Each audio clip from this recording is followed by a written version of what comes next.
نعم إن شاء الله.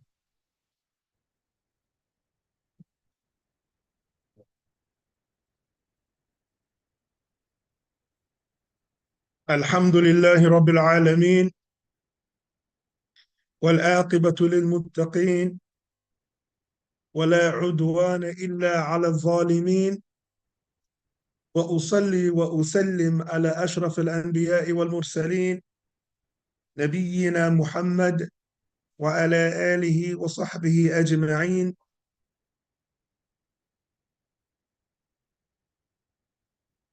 وبعد،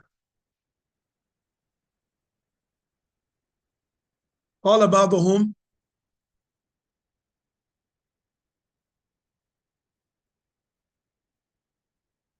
فالعلم جليل القدر وفي قليله نفاد الأمر، فابدأ بما هو الأهم فالأهم، فالحازم بادئ بما يستتم، فإنه من يتقن بعض الفن يضطر للبقي ولا يستغني. Some of the ulama used to say that as for what follows, then knowledge has a great status. جليل القدر has a lofty status. العلم جليل القدر وفي قليله نفاد العمر, and acquiring a small amount of knowledge could take a lifetime. فابدأ بما هو أهم فالأهم, so begin with that which is important, and then the next thing in importance.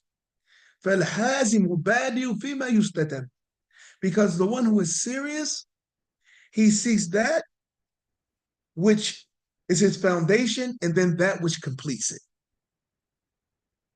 فإنه من يتقن بعض الفن, because indeed the one who perfects a part of a science or one of the sciences, يضطر للباقي ولا يستغني, he will be forced by necessity to complete that by seeking the rest of that science or the other sciences that complete that science, and he will not be sufficed without that completion. قال الله تعالى: اليوم أكملت لكم دينكم وأتممت عليكم نعمتي ورضيت لكم الإسلام دينا. Allah Ta'ala said, this day I have completed my favor upon you and perfected for you this blessing, and I am pleased, وَرَضِيتُ لَكُمُ الْإِسْلَامَ دِينًا, and I'm pleased for you to have Islam as your religion. We as Muslims, we are proud of this ayah. This ayah is one of our bragging rights. So much so that after the death of the Prophet ﷺ, a Jew came to Umar radiallahu anhu, his Khalifa, and he said, indeed, you people, عندكم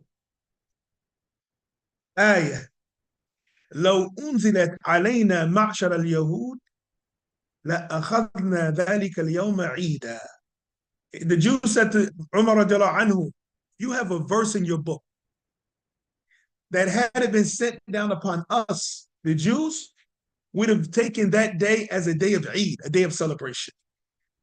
And then Umar radiallahu anhu responded by, I know when and where that verse was revealed, and he told him that that is the third verse of Surah Al-Ma'idah. Now, so our religion is completed and perfected, and Allah is pleased with it. But it has to be the Islam. If we want that ayah to apply to us, then we have to be upon the Islam that that ayah was sent down referring to. Completed, perfected. We spoke yesterday. مَا فَرَّطْنَا فِي الْكِتَابِ مِنْ شَيْءٍ. Allah said he didn't leave anything out of the Quran. Yesterday we spoke about the rights of society upon our women, the believing Muslim women. Wa alaikum salam wa rahmatullahi wa barakatuh, Sister Dhakira, and everyone else. Now, so, السلام عليكم ورحمة الله. alaikum salam, Umar. نعم. So, we understand that our deen is perfect, has been perfected by Allah subhanahu wa ta'ala. So anything that we do, whether be from falling short due to negligence, or lack of knowledge, or sin by intentionally opposing the verses of the Quran, then we are going to find extreme from mild to severe deficiency in that which we're trying to establish. And this is what Imam Malik, when he climbed the minbar of the Prophet sallallahu alaihi wasallam in the Prophet's masjid, he told the people what? لا يصلحوا أمور أواخر هذه الأمة إلا ما أصلح أولها. He said the last part of this ummah will not be rectified except through that which rectified the first part of this ummah. The last part of this ummah will not be rectified except through that which rectified the first part of this ummah. This is a very serious point for us to understand. So we talked about our women yesterday and their roles that they have to acknowledge and understand and apply. And that translates or goes right into our topic today, preparing our youth for the realities of the dunya. The top of that preparation starts with our women. We can say it's stage 2. Our women is stage 2. It's stage 2 of this preparation. So the lecture, we went into some detail yesterday. So are there any statements or questions regarding that, which was said yesterday? So we'll take them now before we get into our children. On or offline?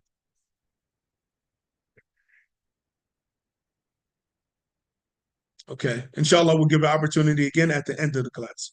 So, as was done yesterday, we're going to go through the title. Preparing. What does it mean to prepare? Allah Ta'ala said in the Quran in Surah Al-Anfal, وَعِدُّ لَهُمْ مَا اسْتَطَعْتُم مِّن قُوَّةٍ, and prepare for them as much as you can from strength for the disbelievers. Prepare for them. So Allah ordered us with preparation. So what does it mean? What do we understand? These are words we use every day, right? However, like I said before, we deal with things on a surface level. We don't delve into them to get the full benefit. And this is an aspect of life that the kuffar stole from the Muslims, and then they implemented it in every single thing. We like to call it being petty, nitpicking, right? Being extra. But in reality, our deen deserves that. Be petty. Try to learn everything you can about your deen. Nitpick. Nitpick. No, I'm not going to do that. It's impermissible. Don't let anybody downplay a sin. And don't let anyone downplay a good deed. This is a big problem. Downplaying sins and downplaying good deeds. And just by way of example, if we look at the Sahaba, many actions they would do from the actions that were not even obligatory. And they would only do them because it was sunnah. They would only do those actions because it was sunnah, meaning they found an authentic report that the Prophet ﷺ did those things. However, we look at those same texts and we find a way out of doing something because it's sunnah. They say they wanted to do it. Why? Because it's sunnah. We said, you don't really have to do it. It's only sunnah. Look at the way they looked at it and the way we looked at it. Wallahu al-musta'an. So we yesterday spoke about our women. وكما يقال في المثل العربي الأم مدرسة. It's an Arabic proverb that says the mother is a school. But that's not true for every mother. But we're talking about those mothers who are the epitome of their society, based on everything that was mentioned yesterday without repeating. They're a school. This is the first school for our children is the mother. So now that requires for us, the men, today let's pick on ourselves a little bit. That requires for us, the men, to make sure when you're choosing that woman, when you're choosing that sister to be your spouse, and I mentioned this in the lecture in 2014, I'll mention it again here. When you're choosing your spouse, if you could speak to your future children, if you could speak to your future children and present to them the woman you intend to marry, the good and the bad, from everything that you know about her, and ask them,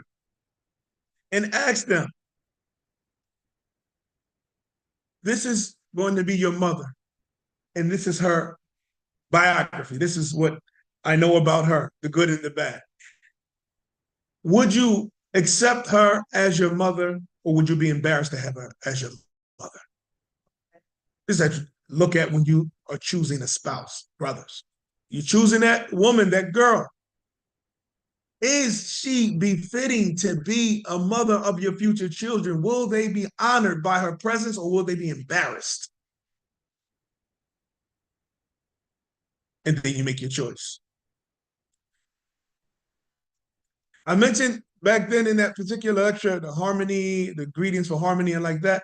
I mentioned in that you should not give sadaqah through marriage. Religious sadaqah, don't give sadaqah through marriage. I'm not talking about financial sadaqah. I mean marrying a woman who is deficient in her deen, pity marriage, in order to bring her up to par. Would your children agree to that? Because there's also the possibility that she won't change.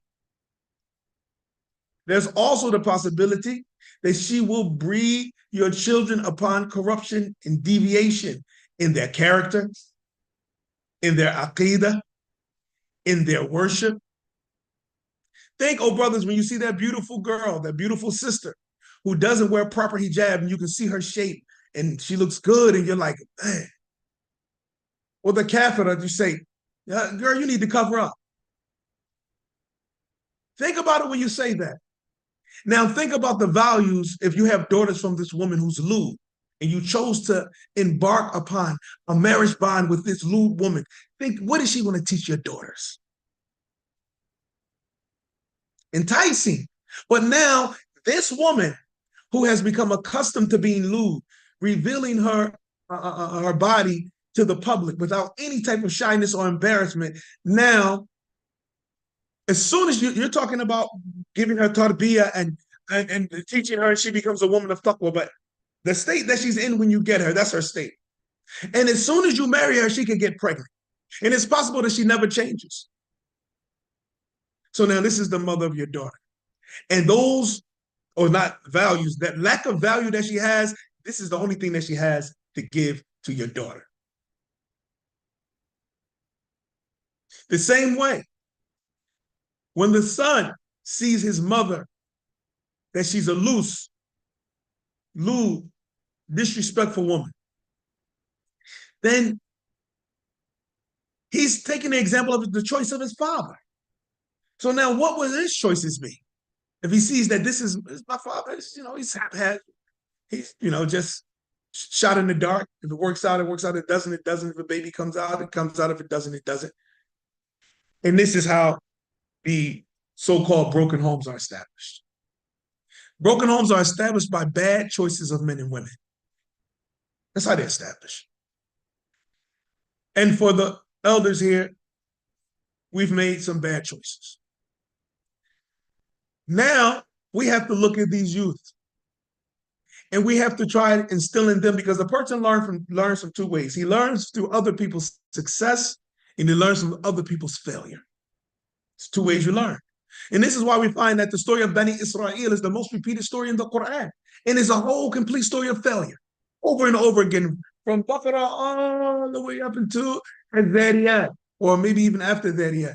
But at the very least, up into Dhariyat.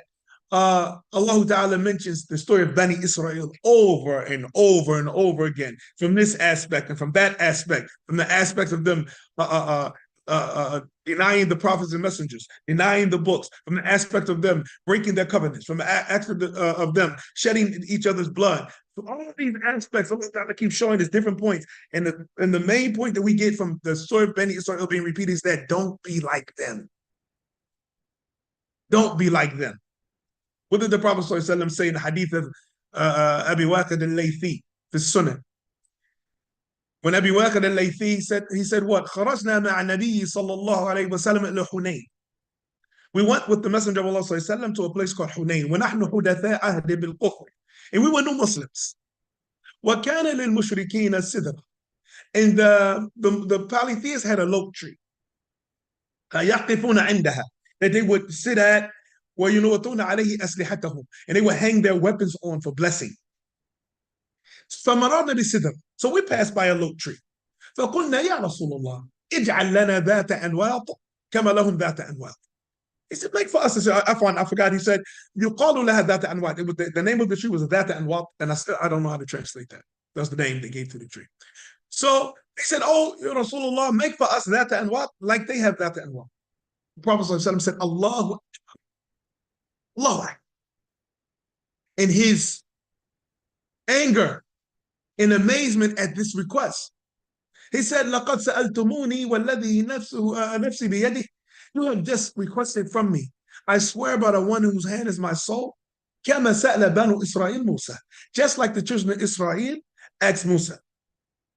After Allah Ta'ala caused them to pass through the Red Sea and made the sea split and stand up like two mountains, and made the floor of the sea yabis, dry. It wasn't mud. They didn't struggle to cross. And let them walk through the bottom of the sea and cross over. And then after that, they were able to turn around and look and see those two mountains of water that were stiff like bergs crash down on their enemy and drown them, every single one of them. After they saw this miracle, amongst other miracles, they passed by a group of people who were worshiping idols. And they said to Musa, that's what the Prophet ﷺ said to these companions, اجعل لنا إلها كما لهم آلهة. Make for us a God like their gods. قال إنكم قوم تجهلون. He said, you are ignorant people. You are an ignorant people. Then the Prophet ﷺ went further to say, لَتَتَّبِعَنَّ سَنَنْ مَنْ كَانَ قَبْلَكُمْ حَظُّ قُدْرَةٍ. He said, you're indeed going to follow after the ways of those who came before you, step by step, inch by inch. To the point that if they went into the hole of a lizard, you will follow behind them. And in another narration by Daylami, he said, حتى لو زنى أحدهم بأمه جهرا لفعل ذلك أحد من أمتي. Daylami, he reported another narration that said, you will follow after them to the point that if one of them committed zina with his mother in public, somebody from my ummah would do that. This is how dangerous it is. It's past baseball caps and sneakers and jackets and gang signs. The following of the kuffar will lead to kufr. It will lead to kufr. They're kuffar. That's all they guide to. Allah said, أُولَئِكَ يَدْعُونَ إِلَى النَّارِ. Allah said, these individuals call to the fire. These individuals, the mushrikun, kuffar, they call to the fire. So, in preparation is the choosing of the spouse. Whoever has made a mistake in that, correct it. Where we can return from our mistakes until our soul leaves our body. You're not stuck. Look at the man in the Hadith in Tirmidhi that came to the Prophet ﷺ and complained about his wife. The Prophet ﷺ did not give this soft view, this weak view of holding on to a woman of corruption. The man said, Ya Rasulullah, inna zawjati la tadfa yad al-lamis. My wife is flirtatious. She doesn't stop men from having contact with her, touching her. The Prophet ﷺ, upon that said, "Talaq." He said, divorce. The Prophet ﷺ did not say, "Akhi, be patient. Are you accusing the sister of fornication? Maybe the sister's just playful. Maybe it's somebody she knew from when she was younger. Oh, Akhi, you got to realize you can't have evil suspicions about the Muslims. Make excuses for something." So he said, "Talaq, divorce her."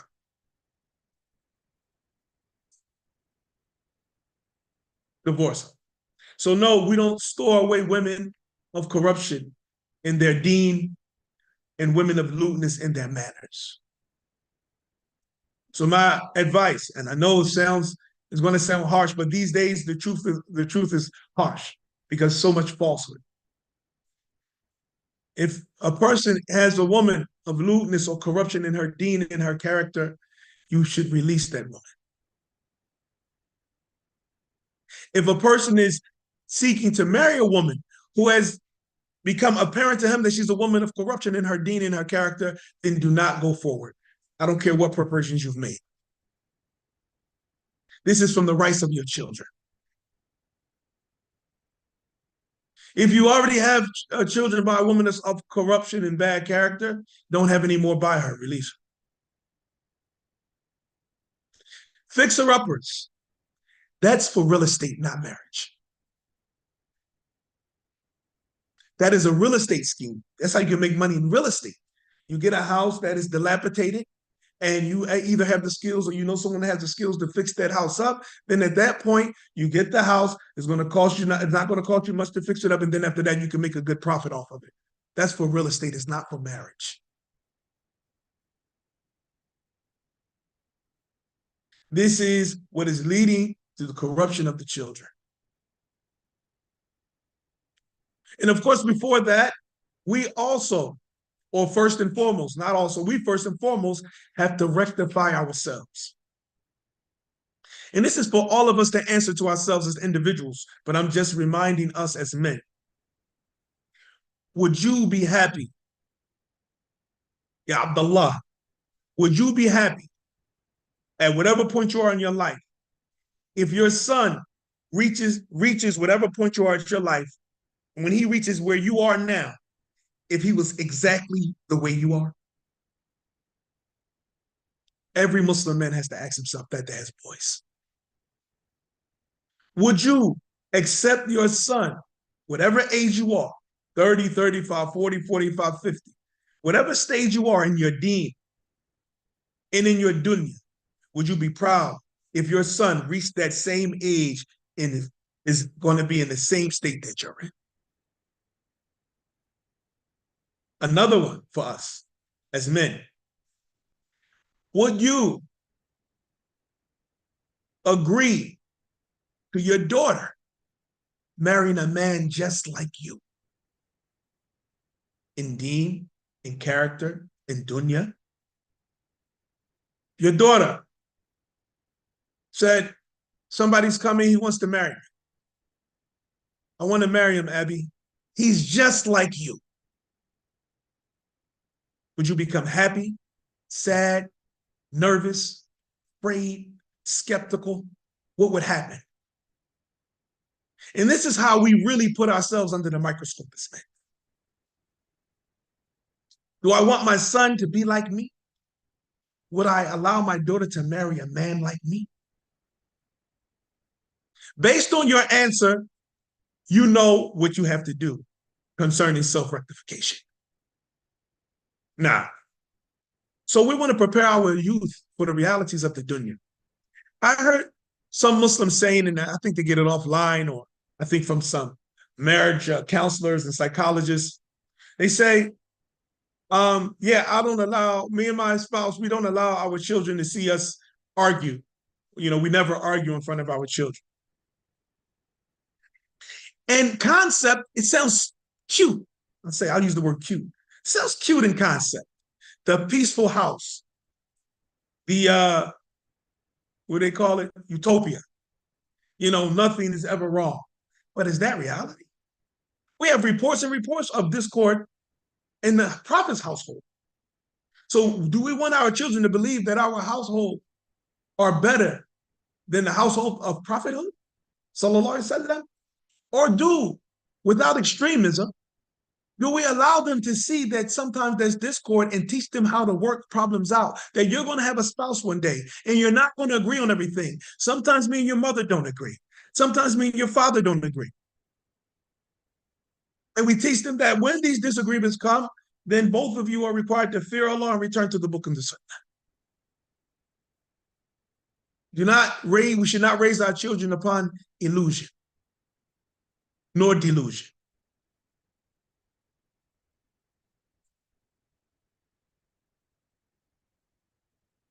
Our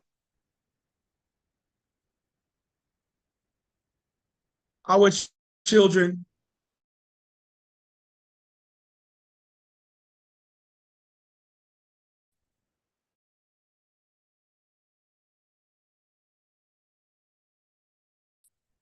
and they begin forming opinions and judgments about what they saw around them. And when they begin forming those opinions and judgments, it's either going to be a proof for us or against us. I've counseled youth, two types of youth that have come to me complaining about their parents and their upbringing. So one type of youth I've counseled that have complained about their upbringing are those who say, I'm not religious anymore. I'm still a Muslim, but I'm not practicing anymore because my parents were too strict. So you have that group. And they blame their corruption on the strictness of their parents with regard to deen. The second group, or the other group, that's not necessarily in order, are those who are religious. They have become religious. And they were raised by parents who were upon misguidance and corruption. And they complain, they say, SubhanAllah, had my parents been upon istiqamah, upon uprightness, I could have been learning the Quran. I could have been learning Arabic. And they complain about the fact that their parents were not upright. And because of that, they feel delayed in their religious aptitude and religious achievements. So I'll ask the brothers and sisters, which group has the right to complain? Group one, group two, or both? Which group has a right to complain? Which group is right in their complaint? The group that says, my parents are too strict, so I left the deen or I stopped practicing the deen. The group that says, oh, my parents were not religious, so I'm late in learning my deen. I'm late in getting closer to Allah. Which group, in your opinion? Anyone?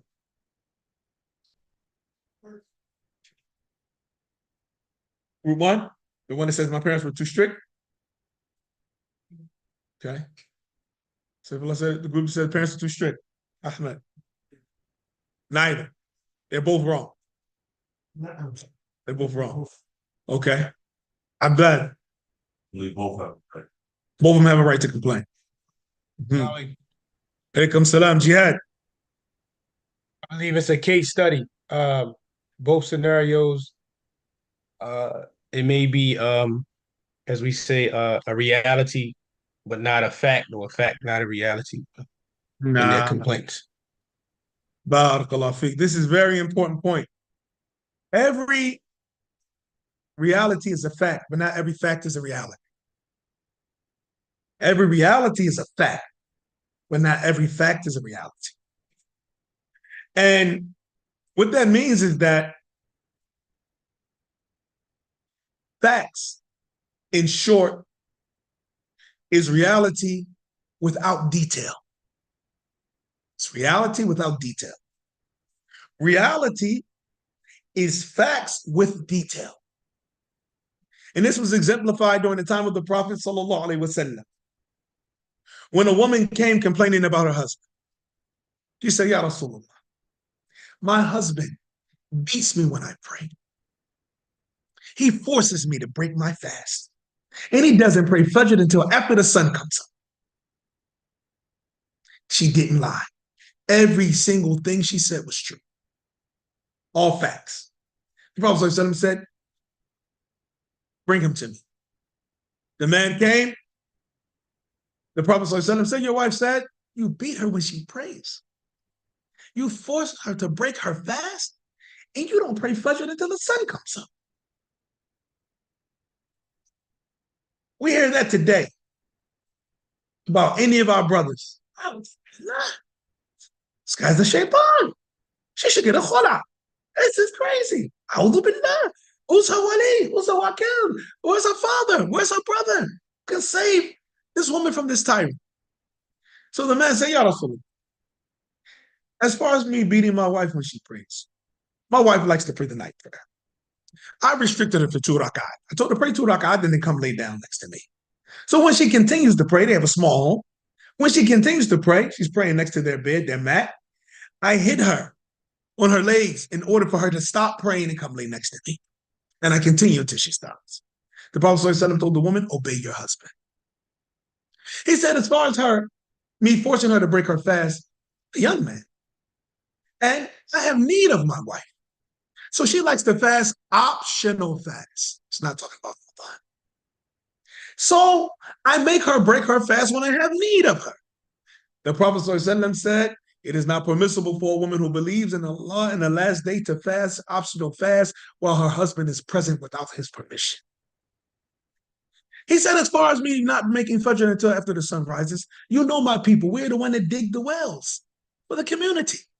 And we work until just before Fajr. Then I go home and sleep overtakes me and I sleep hard. And nothing wakes me but the sun hitting me in my face. And then I get up and then I pray Fajr.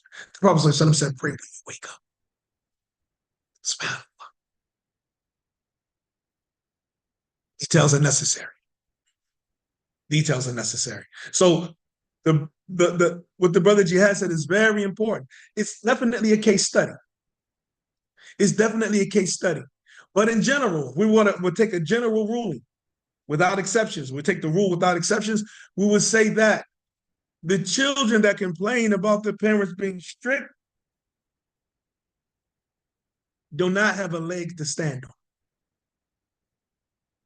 They do not have a leg to stand on. Because with the strictness of the parents, everything that they ordered you to do is still from the things that Allah Ta'ala ordered you to do. Because we're assuming that if you're saying the parents are strict, you mean strict in following the religion. And you might have found it difficult. And you might have found it boring. And you might, whatever excuse you found it, that still does not give you a proof to leave the religion or to stop practicing the religion. Rather, if the claim of the children that scream, my parents are strict or were strict is true, then they would simply, instead of jumping from strictly practicing Islam to complete or majority disobedience, they just would have began practicing Islam moderately. So now, after you got from under their strictness, why are you not a moderate Muslim practicing Islam with balance? Why did you go to the extreme of not practicing, period? Why didn't you go from some things that are permissible being prohibited from you to just freely partaking of those things that are halal? Why did you go straight from doing things that are not obligatory as an obligation to just doing that which is halal and only fulfilling that which is obligatory? Why the extreme change? Why the extreme?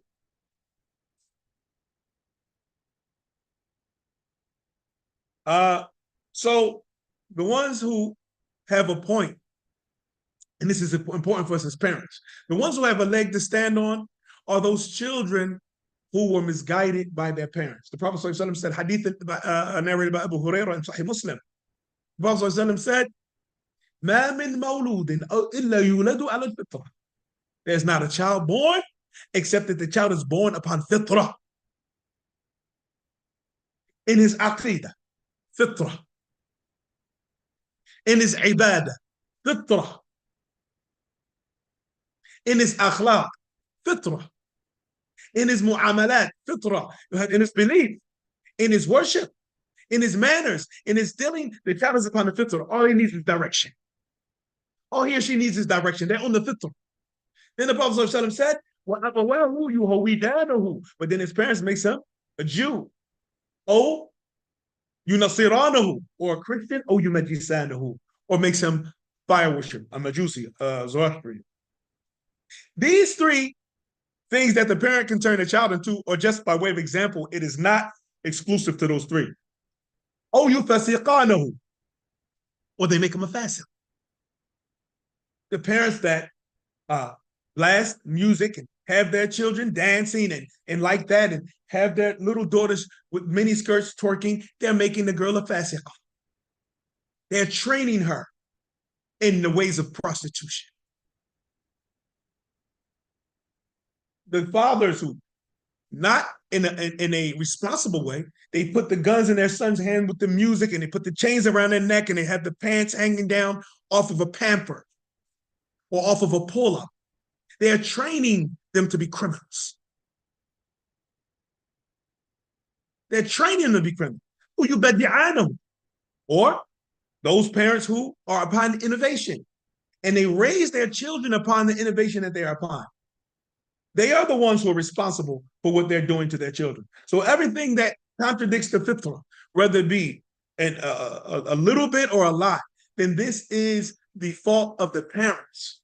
The parents have to instill, and this is why we as parents have to learn. They have to instill in their children that which Allah subhanahu wa ta'ala and his messenger sallallahu alaihi wasallam ordered with in aqidah and prohibited in aqidah. Ordered with an ibadah and prohibited in ibadah. Ordered with an akhlaq and prohibited in akhlaq. Ordered with in mu'amalat and prohibited in mu'amalat, so that we can be upon al-yawma akmaltu lakum dinakum. So we can be upon today I perfected your religion, completed your religion, perfected it. And the closest we can get to this perfection as human beings, that we're going to make mistakes and we're going to sin, is that we don't live our lives plotting disobedience. That we get to a state that we are so conscious about Allah subhanahu wa ta'ala that we fall into sin and don't plot and don't plan and don't have a strategy for our disobedience. That's the dangerous part. To have a strategy for how you're going to disobey Allah.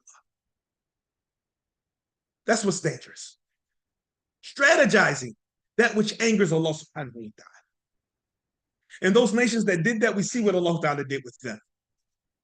So, preparing our youth for the realities of the dunya. So, what is preparation? We're still back at that question. What is preparation? Now, strategize. That's how it goes. A strategy. You're preparing when you have a strategy. We have to, when we're having children, it has to be intentional. It's not like buying a dog or a cat or getting a fish tank. These are individuals that are under our responsibility. And then slowly but surely, as they get older, they leave from under our responsibility. And we are responsible to give them a strategy to make it through this obstacle course called Dunya. So we have to have a strategy for them before they come. We have to have a strategy, especially those of us who were not given a strategy, and because of that was beaten spiritually by the dunya at a certain point into Allah Ta'ala has the guidance into our heart and directed us to that which would benefit us. So we, after we understood the harms, after being harmed, after having all types of addictions, addiction to women, addiction to porn, addiction to violence, addiction to music, addiction to of heedlessness. So many types of addictions that we had, and we were able slowly but surely to break away off of these addictions. Because sometimes when we think about addiction, people think it's just drugs. Drugs is not the only thing a person can be addicted to. It's not the only thing that person can be addicted to. An addiction Normally in the English language is always used for something negative. And the least level of negativity is something that's fruitless, that you indulge in it for 5 minutes, 10 minutes, 20 minutes, an hour, a day, a week, a month, a year. And after you're finished using your sight, your hearing, your sense of smell, your sense of taste, your sense of touch, your intellect, your heart, your emotions, your psychology, after you invest those things into this thing that you've become accustomed, addicted to doing, you come out and say, that I didn't get anything out of that. It was a complete waste of time. So addiction is used for things that do that. This is the least harm of an addiction, of things that are called addiction. The greatest harm that it actually could harm you. And the harm comes in two ways. Either it lessens the good or it increases the evil. Either it's going to lessen the good that you're doing or it's going to increase the evil that you're doing. An example of lessening the good. A person may have a habit of reading Quran or listening to lectures at a certain time in his day. And then the playoffs come. Take the place of his Quran reading. And then what's going to happen is that Yawm al-Qiyamah going to find out that those playoff hours benefit anything. You got no reward. All of the hours and seconds and minutes of our lives are counting. And we're going to be held accountable. So we have to take account of them. This is the least harm of an addiction. And it can go beyond that to the point, as was already mentioned, it could increase the evil that a person is doing. Wallahu al-musta'an. So strategizing. This is preparing. Strategy. And we've been taught in this culture, sorry to say, to not have a strategy for our children. If we look at the Indians, Pakistanis, the Arab, the Europeans, and not any European, we're talking about the affluent European, because even the poor Europeans, they're like poor African Americans. Same problem. No strategy, no plan. And we make concessions where there should not be concessions. We say people who are accomplished and achieved, they don't make the statements we make like, oh, I'm not going to force him or her when they're talking about their children. I'm going to let them choose and decide what they want to be and what they want to do. How can you take and leave a lifetime responsibility to the most ignorant person in your household, your child? The most inexperienced person in your household, your child. And then you're going to tell that child, after you and your spouse decided, yeah, let's have a baby. You made that decision. And then once the child is born, you're going to leave the rest of that lifespan up to the child. Up to the child? And this is, in this society, being a good parent. No, don't force your children. Let them be what they want to be. Since when? Who says that? Who does that? That's not an Islamic perspective. يا أيها الذين آمنوا قوا أنفسكم وأهليكم. Now, oh, you believe, save yourselves and your family from the fire. Save yourselves and your family. How? By pointing them to the good. And if simply pointing them to the good is not sufficient for them, then forcing them to do that which Allah Ta'ala has made obligatory upon them. As long as that they're on your watch, they're under your care. They don't have a choice.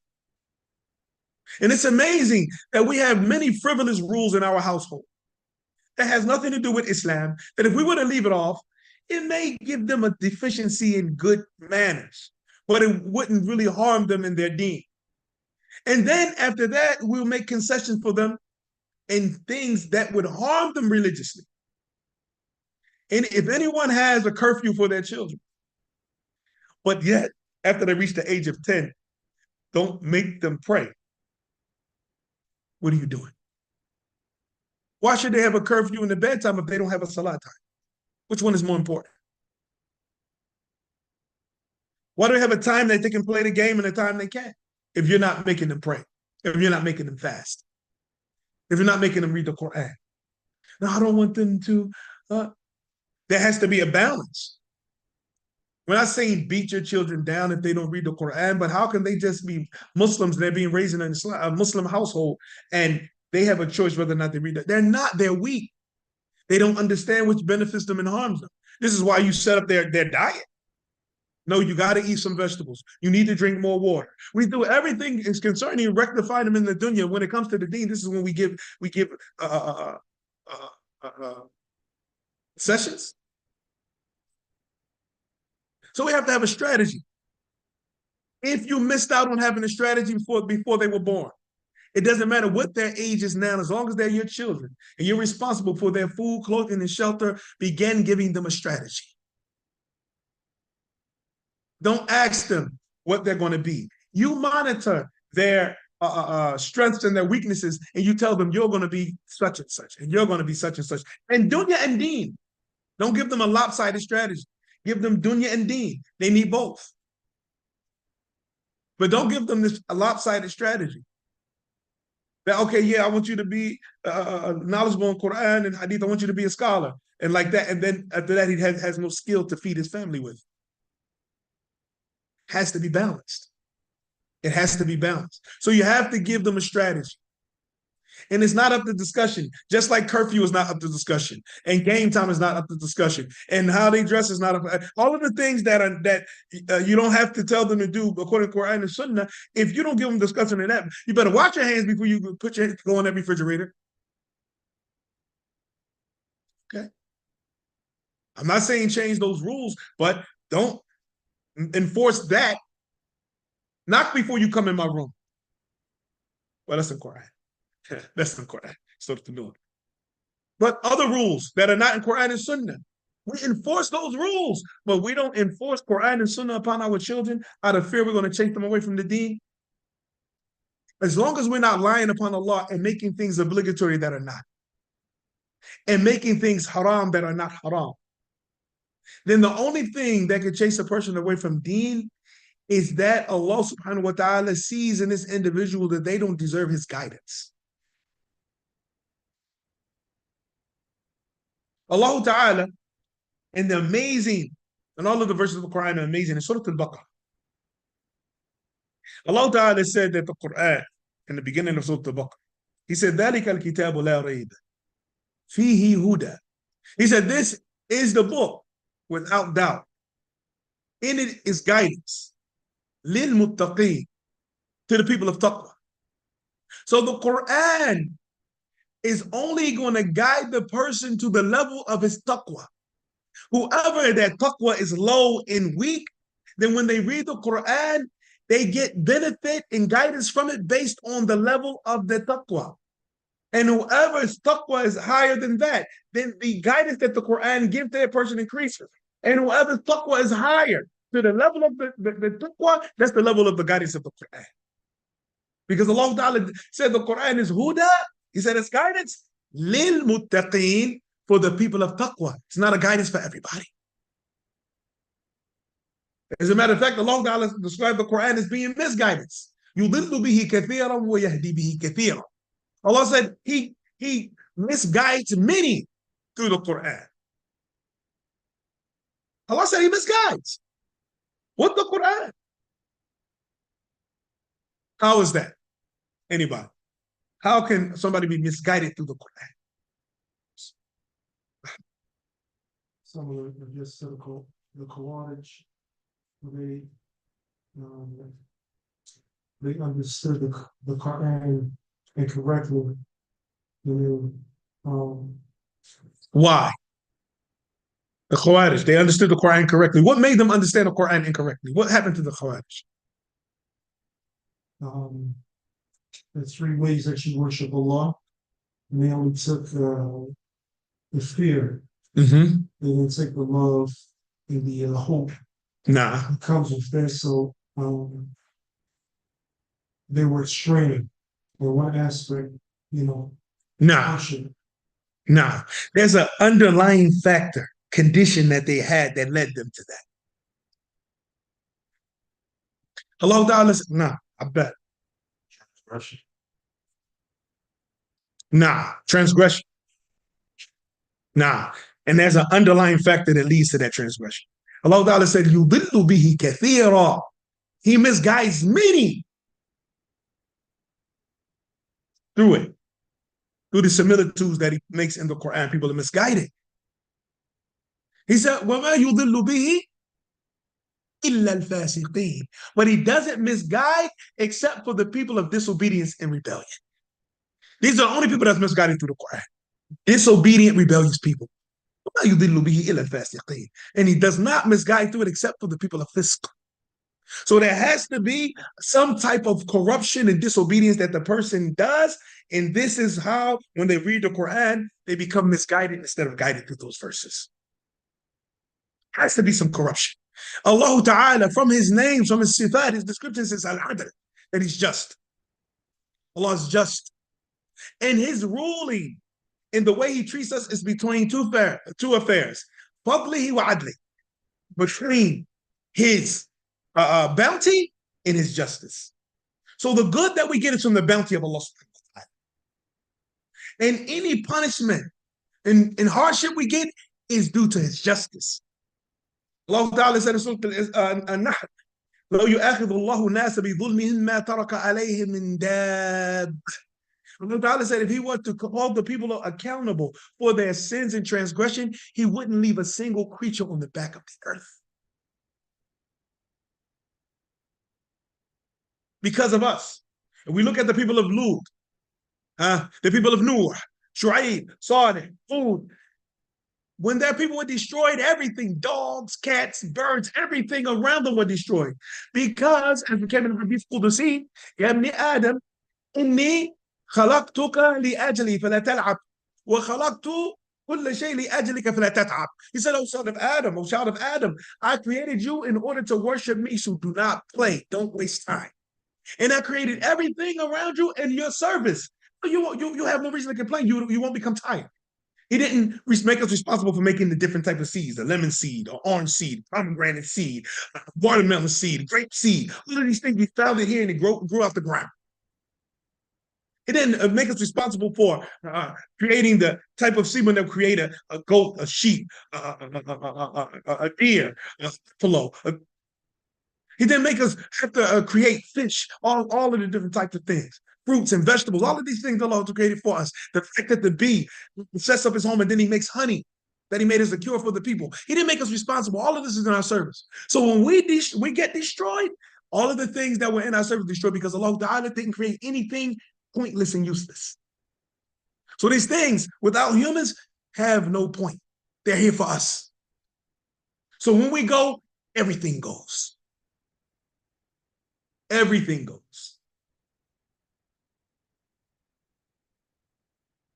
So we have to strategize. We have to be serious about the strategy of upbringing our children, and we have to give it to them as an obligation, not as a choice. Because they are ignorant. They don't know any better.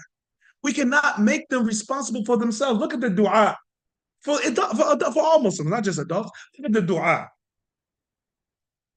Ya Hayyu Ya Qayyum, برحمتك أستغيث لا تكلني إلى نفسي طرفة عين.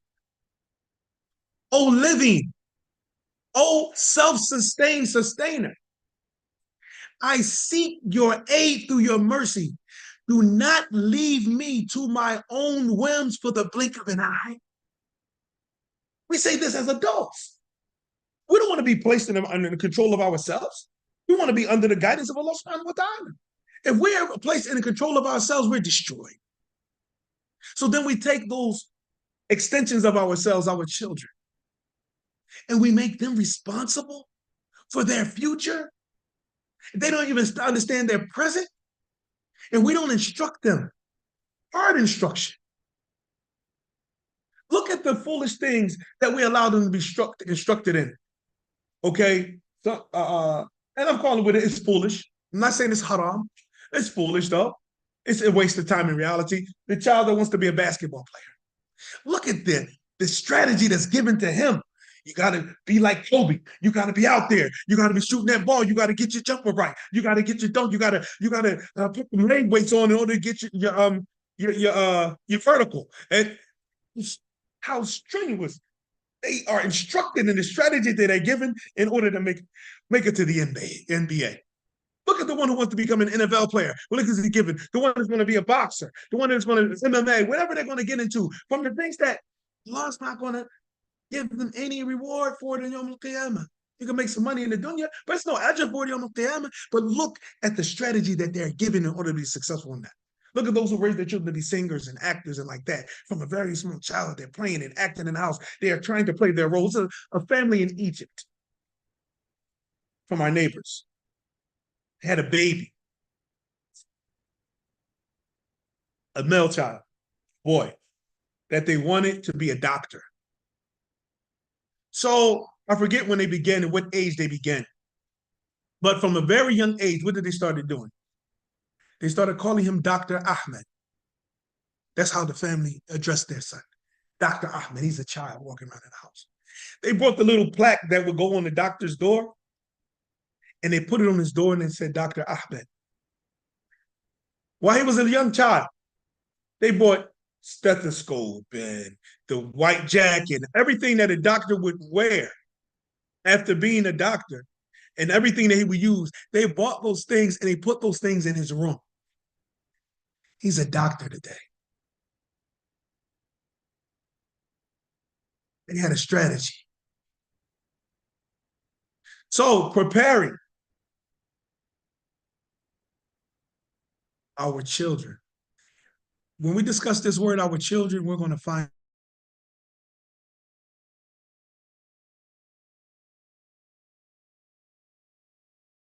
out there.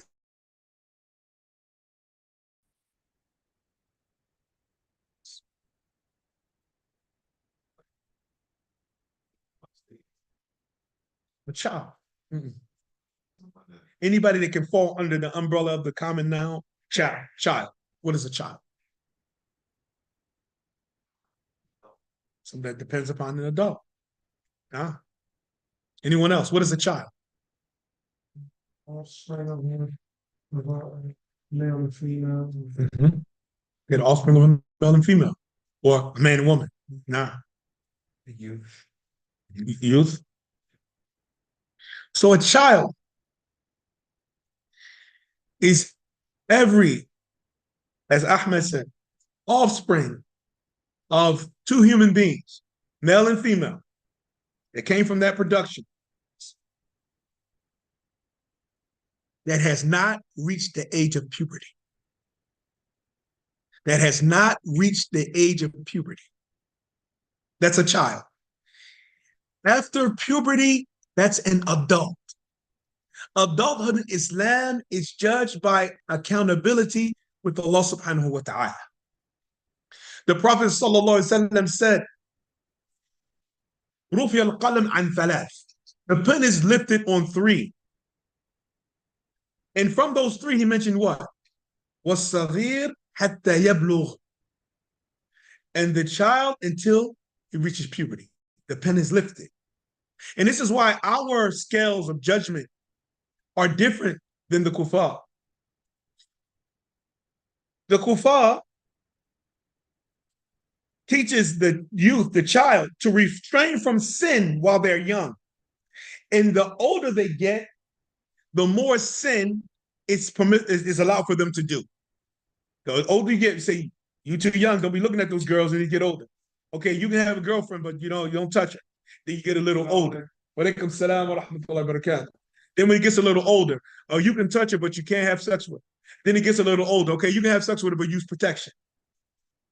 And then even when the child wants to be chaste and say, well, I want to marry her, I want to marry him. They say, you're too young for marriage. You're old enough for fornication, but too young for marriage. So we can't raise our children upon that. So then after they reaches the age in which in this culture here it's okay to fornicate, so then they're fornicating, but they're using protection because you should not have children until you're finished school. They have a corrupt strategy for their kids. So you can fornicate, don't have any children until you finish school, right? And then they get older. They say, no, you're too young to smoke. They say, okay, now you're old enough to smoke. So they judge maturity based on increasing in sin. This is their scale. The older you get, the more sin you get to do. We are the exact opposite. The pen is lifted on 3. So now we tell the child, okay, you're getting older. You can't do that. You're going to be accountable. Prophet said, Murru awladakum ala salat lis-sab'a. He said, order your children to pray when they reach 7. وَاضْرِبُوهُمْ عَلَيْهَا al-'ashar. And beat them if they don't pray when they're 10. وَفَارِقُوا بَيْنَهُمْ فِي الْمَضَاجِعِ. And separate their beds so they don't become immoral sexually. Separate their beds. Separate the children's bed. Some scholars say it means to separate the girls from the boys. The other ulama, which is the most correct opinion, it means separate everybody. They shouldn't be in the same bed. The Prophet says it's not permissible for a man and a woman, adults, to sleep under the same sheet. So we have to strategize by giving them the correct upbringing. So now, if we're ordered by the Messenger of Allah to order our children to pray at 7, what do we get? And the Quran and Sunnah is just like our normal speech. You have that which is direct and implied. You have direct speech and you have implied speech. In this hadith, order your children to pray at 7. This is direct speech. The Prophet said, order your children to pray at 7. However, there's something serious being implied. What is being implied in this hadith? That. Who? Alaikum. They know how to pray? Nah. Walaikum salam. Abdul Haq. Preparing them before the age of 7 and knowing their Lord and how to worship their Lord when it comes to Salah. Nah. Both of these answers are correct. But just giving it a little more detail. If we're ordering our children to pray at 7 by the command of the Messenger of Allah, it means that before they reach 7, they should know who their Lord is and who they're praying to and what they're praying for. We don't leave them running and playing, and then when they turn 7, you see me praying, you better pray. No, it means that they've been in the training camp the whole time. And then they have been seeing a living example the whole time. So that when you say order them to pray, you more than likely, inshallah, with the tawfiq of Allah, you won't even have to order them to pray. Because by the time they get 7, they're jumping beside you and behind you praying anyway. But to leave them haphazardly, heedless, without giving them instruction to what's going to be their future, without strategizing for their souls, because that's our first strategy. As the brother Ahmed said, preparing means to strategize. So our first strategy has to be spiritual, because nothing else, they're not going to be asked about anything else. Their first strategy is their soul, how to protect their soul, how to purify their soul, how to grow themselves spiritually with Allah subhanahu wa ta'ala. This is the first thing, how to ponder over the Quran. Sit with your children and ask them. Look at this example. Ibrahim alayhi salam. Allah Ta'ala said, Inni ja'iluka linnasi imama. Allah said to Ibrahim, I'm going to make you an imam. I'm going to make you an imam. What did Ibrahim respond? وَمِن ذُرِّيَّتِي, and my children, my offspring. I want my kids to be imams. Allah said, لَا يَنَالُ عَهْدِ الظَّالِمِينَ. My covenant does not include the transgressors from your offspring. Then Allah Ta'ala said, right on the next page, وَإِذْ يَرْفَعُ إِبْرَاهِيمُ الْقَوَاعِدَ مِنَ الْبَيْتِ وَإِسْمَاعِيلُ رَبَّنَا تَقَبَّلْ مِنَّا إِنَّكَ أَنْتَ السَّمِيعُ الْعَلِيمُ. And when Ibrahim and Ismail began raising the pillars of the Kaaba, and they were making dua, oh, our Lord, accept this from us. Look at what he's teaching Ismail by way of example. Al-ikhlas lillah subhanahu wa ta'ala. To be sincere to Allah when you do your actions. رَبَّنَا تَقَبَّلْ مِنَّا. Oh, our Lord, accept it from us. Indeed, you are the all-hearing, the all-knowing. And then what did they say? Ibrahim told his son, before his son was born, when Allah said he's going to be imam, he said, my offspring. Now his son is growing up to be an imam. And he's building the first house of worship ever established on the face of the earth with his son that he wasn't able to spend a lot of time with.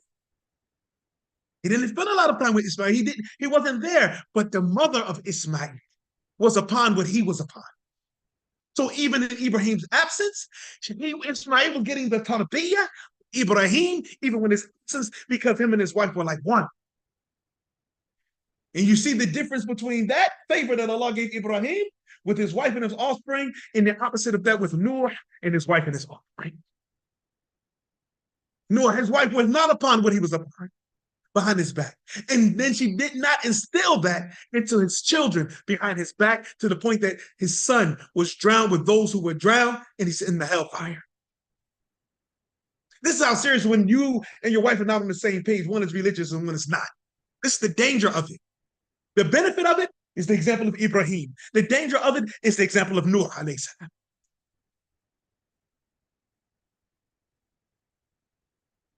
So, Allah Ta'ala said, after they're establishing the Kaaba, they're building the pillars, and they're making dua to Allah to accept it first and foremost, to accept it. And this points to the fact that it's not important how many actions we do.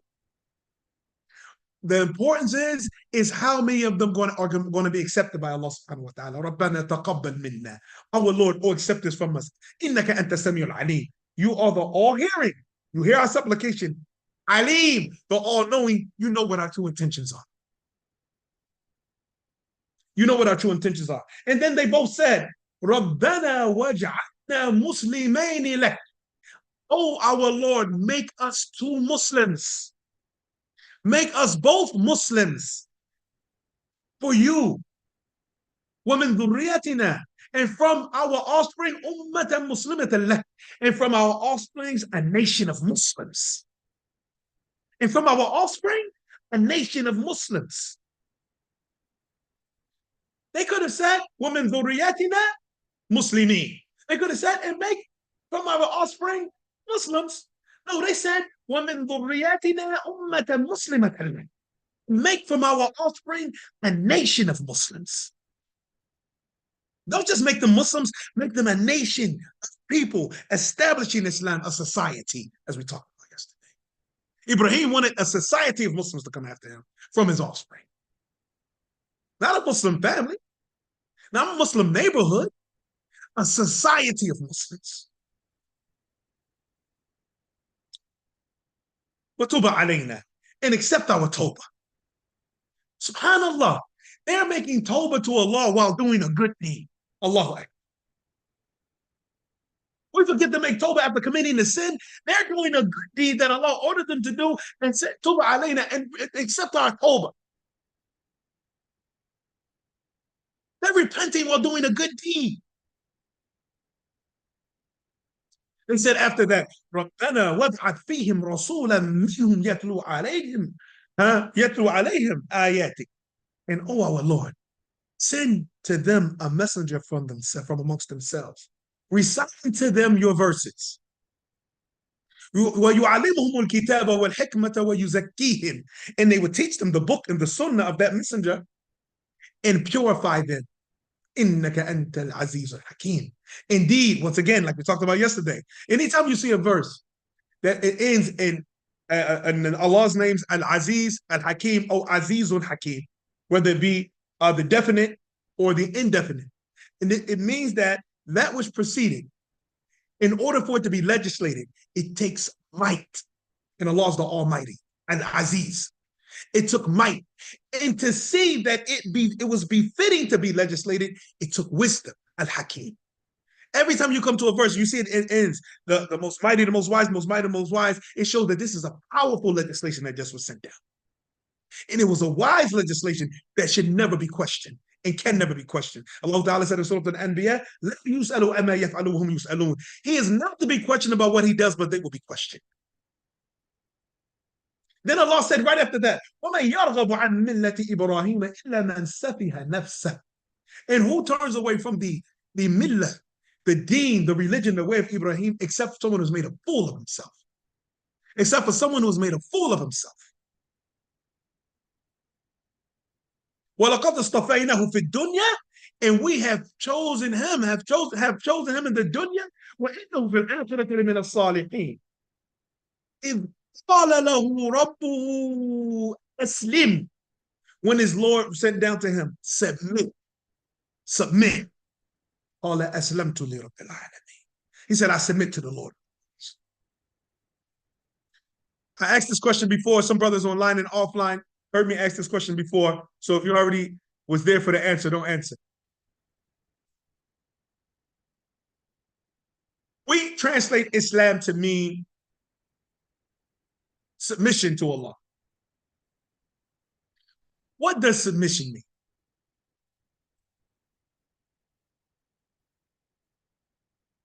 What does submission mean?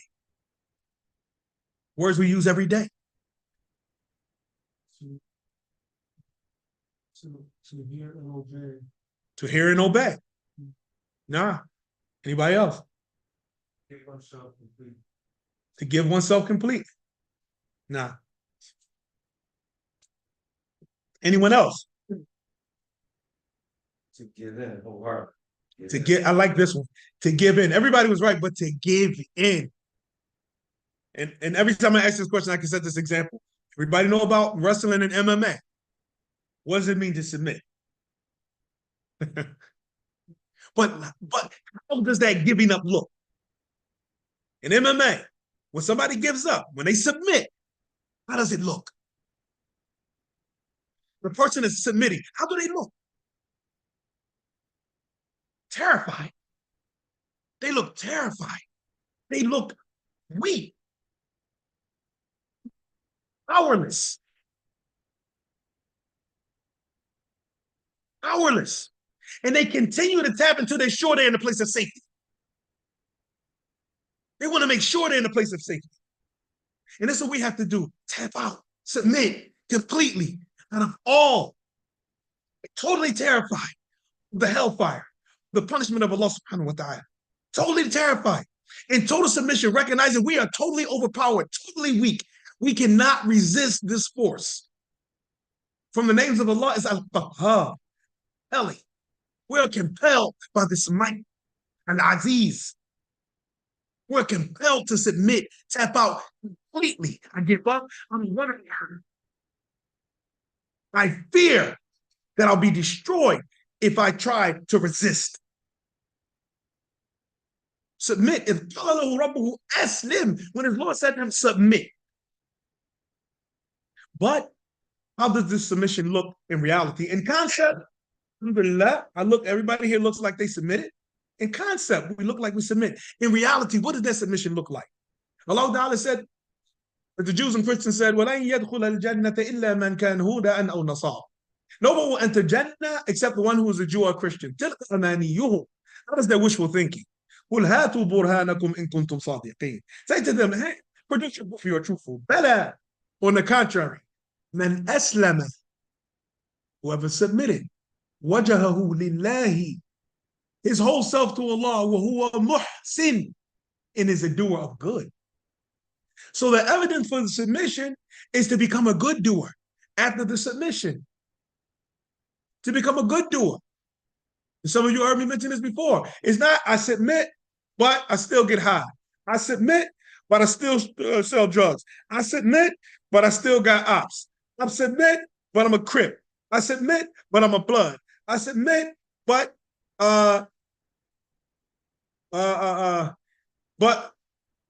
I just bought, however you buy it now, CD, you don't have tapes. However they buy it now. I just got a little, what's his name? Drake in Chicago. Just got a little Drake. Dirk. Just got a little Dirk new album. I submit. Allah said, whoever submits, وَهُوَ مُحْسِنٌ, and is a good doer. And this is what the ulama say. ترك المعاصي آكد من فعل الخيرات. That leaving off acts of disobedience is more evident of faith than doing good acts, because everybody does good acts. The Kuffar got charitable foundations, orphanages, old folks' homes. They fix the street. They have clean up the block. Kuffar do good deeds. But will they leave off shirk and kufr? Will they leave off the acts of disobedience that anger Allah subhanahu wa ta'ala? That's the evidence. And this is our measuring stick, a strategy for you, O youth, and for ourselves. The strategy is that anybody that wants to develop him or herself concerning their religion with Allah subhanahu wa ta'ala, you make yourself two lists.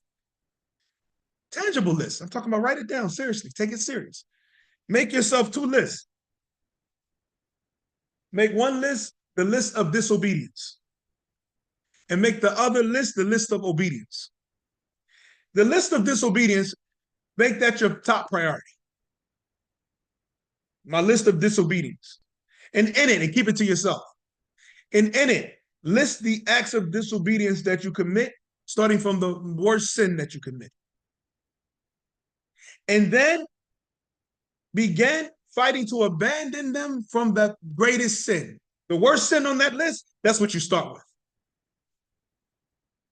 And you begin attacking yourself in that aspect until Allah Ta'ala guides you to abandon that sin. And then on your list of obedience, you think of, or you make a list of deeds, good deeds that you want to do. And you start from the smallest good deed. Something that you feel strong about and that you can be consistent with. You start from the smallest good deed and you work your way up. So when it comes to abandoning sins, you start from the greatest sin and you work your way down. When it comes to doing good deeds, you start from the lightest good deed and you work your way up. And this is how you develop. And this is how you grow. And you keep it to yourself. Not even your closest friend, your mother, your father. It's none of their business.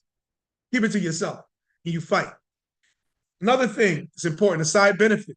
When you are fighting to develop yourself by abandoning sin, if you need to ask someone about it because you're confused on how to get rid of the sin, you ask about it in third party. You don't reveal your sins to anyone. You don't say, I'm keeping it 100, I'm keeping it real. You know, I'll be going behind the school, or I'll be going to such and such a place and I smoke weed, or I do this and I do that. No.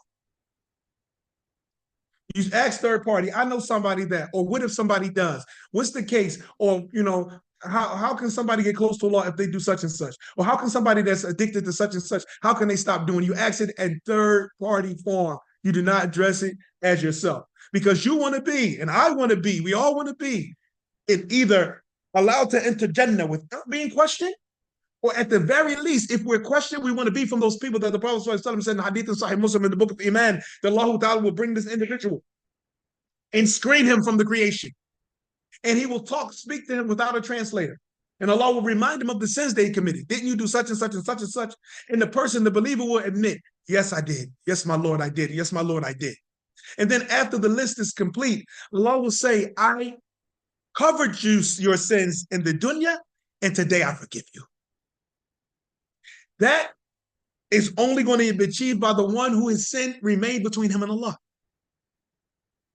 As long as it remains between him and Allah, he's fine. But the Prophet ﷺ said, all of my ummah will enter Jannah illa al-mujahirun. He said, all my ummah will enter to Jannah except for the public sinners. And from the plots and tricks of shaitan upon all of us, adults and youth, is that what? It's become so easy to commit sin in public. Instagram, Facebook, YouTube. People are publishing. You push publishing their sins. Do you know what the word publish means? Publish. You're making your sins public. People that don't even know you will be called as witnesses against you because you publicize your sin for the world to see. The Prophet ﷺ said in the Hadith and the Sunan, إِذَا لَمْ تَسْتَحِي فَاصْنَعْ مَا شِئْتَ. If you have no shyness, then do as you please. If you have no shyness, do whatever you want to do. Do whatever you want to do. So, the strategy. So, children are all of those who are offspring of human beings, men and women, that have not reached puberty. Puberty is the first stage of adulthood. It's the stage of accountability, the beginning of the stage of accountability. When a person reaches puberty, what does it mean to reach puberty? some of the youth. The Kareem. What does it mean to reach puberty?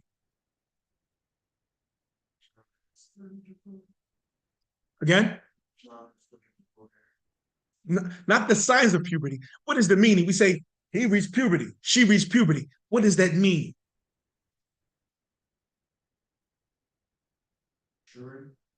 Maturity. I like that.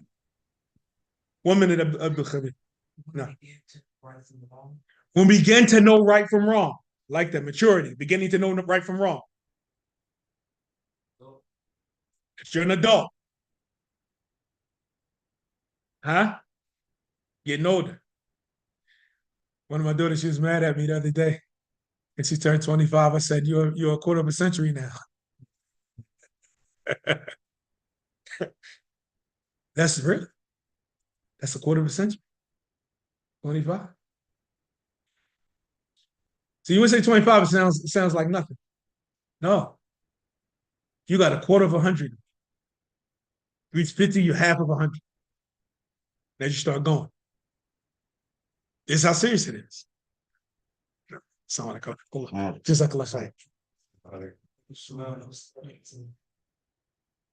So, to reach puberty, I'm going to say it in a very, I'm not going to call it harsh. I'm going to mention what it means in a real serious way. Oh, I bet. That you're old enough to go to hell. That's what I was going to say. Reaching puberty means that you're old enough to be placed in the hellfire from Allah's justice.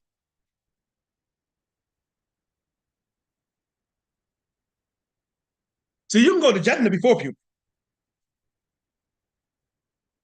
You go to Jannah after puberty. But the pen is lifted before puberty.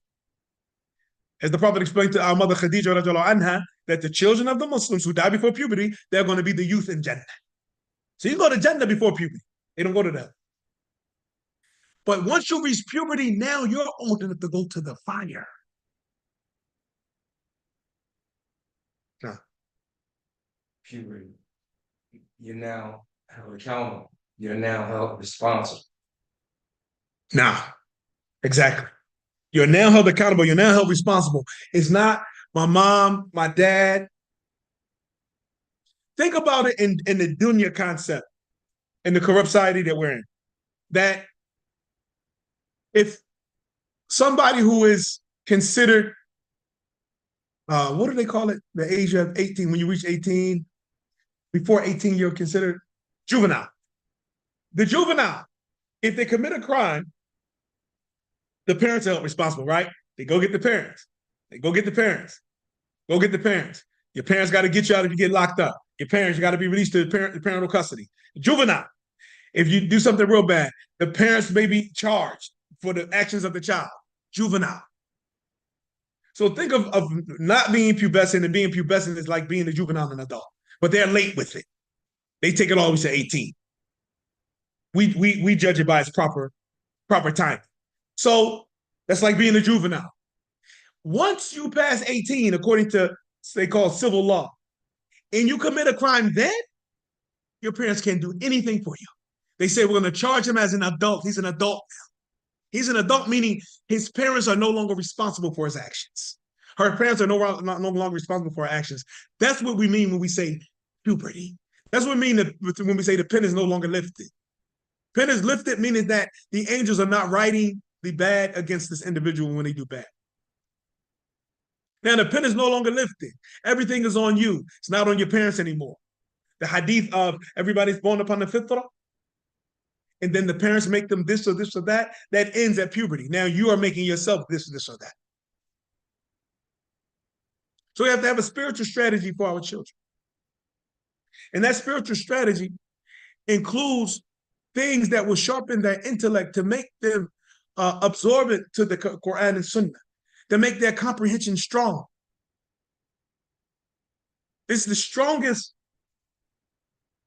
thing that the human possesses is intellect. And we said there are two intellects. We have the spiritual intellect and we have the academic intellect. Both of those need to be sharp. Both of those need to be sharp because we have to make decisions for our souls and decisions for our lives. And sometimes those things interchange and intertwine, and sometimes they don't. Because a person could be successful in the deen, but because of lack of sharpening their academic intellect, there can be a failure in the dunya. And they're not going to be punished and put in the hellfire for being a failure in the dunya, but who wants to be a failure at anything? Who wants to be a failure in anything? The Prophet ﷺ said, Inna Allah yuhibbu min al-abd idha amila amala atqana. The Prophet ﷺ said, Allah Ta'ala loved from his slave, that if he did any action, he perfected it. He tried to perfect it. So we have to give them strategies. And those strategies need two main elements. And I'm not going to lie. The second element is the most difficult element. And for some of us, it may be impossible. For most of the prophets, it was an impossible element. It was an impossible element. And for most of us, it's going to be an impossible element. The first element that we need to aid the youth, our children, in their strategy is a living example. We have to be what we want them to be, or at the very least on the path. So that when they're trying to do it, they say, my parents are doing the same thing. And when they achieve it, if they achieved it before us, they say, this is what my parents were trying to do. So we have to be what we want them to be, or at the very least be on the path. We cannot be like, as I mentioned briefly yesterday, soccer moms and soccer dads, or sports moms and sports dads. I'm talking about those fanatical sports parents who wanted to be an achieved athlete and wasn't able to. So because of that, they forced their child to be the athlete that they couldn't be. So we don't want to be, because our ability to achieve continues until the soul reaches the collarbone and the exit. So if you want your child to be a hafiz of Quran, then get on that path. If you want your child to be a scholar of hadith, then get on that path. If you want your child to be a faqih, a scholar of tafsir, a reciter, then get on that path. Because as I grew up hearing from my parents, especially when they were angry, I can show you better than I can tell you. We have to become those parents. We don't want to be those other parents that say, do what I say, not what I do, because they know they're setting a bad example. We want to be those parents that say, I can show you better than I can tell you.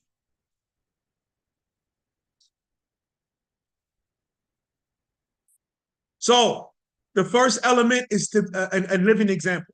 Allah Ta'ala said, كان الناس أمة واحدة فبعث الله النبيين مبشرين ومنذرين وأنزل معهم الكتاب بالحق ليحكم بين الناس فيما اختلفوا فيه. Allah said, mankind used to be one nation. And then Allah Ta'ala sent the prophets giving glad tidings and warning, and sent down with them the book and truth. Point taken from this portion of the ayah is that Allah Ta'ala sent the prophets and messengers with the book. He didn't send down the book without a living example. He sent the book, and then he sent the instructors with the book. When the Quran was collected, during the time of Uthman radiallahu anhu, and they made copies of the Quran, and they sent it to every major city that was in control by the Muslims, that was a Muslim land. They sent it, and they sent a reciter with every copy of the Quran to teach the people the Quran. Uthman sent every Quran with a reciter to teach the people. He didn't just send the Quran. Allah Ta'ala sent down the books. He didn't just send down the books. He could have sent a copy of the Torah to everybody during the time of Musa and obligated them to follow what they read and put them in the hellfire for not doing it. He could have sent down the Injil to everybody that was during the time of Isa and put them in the hellfire if they didn't follow it, and like that. He could have sent down the Quran during the time of the Prophet Muhammad and just sent copies to every household and obligated us to follow it. And whoever opposed the Quran, he would put in hellfire. But rather, he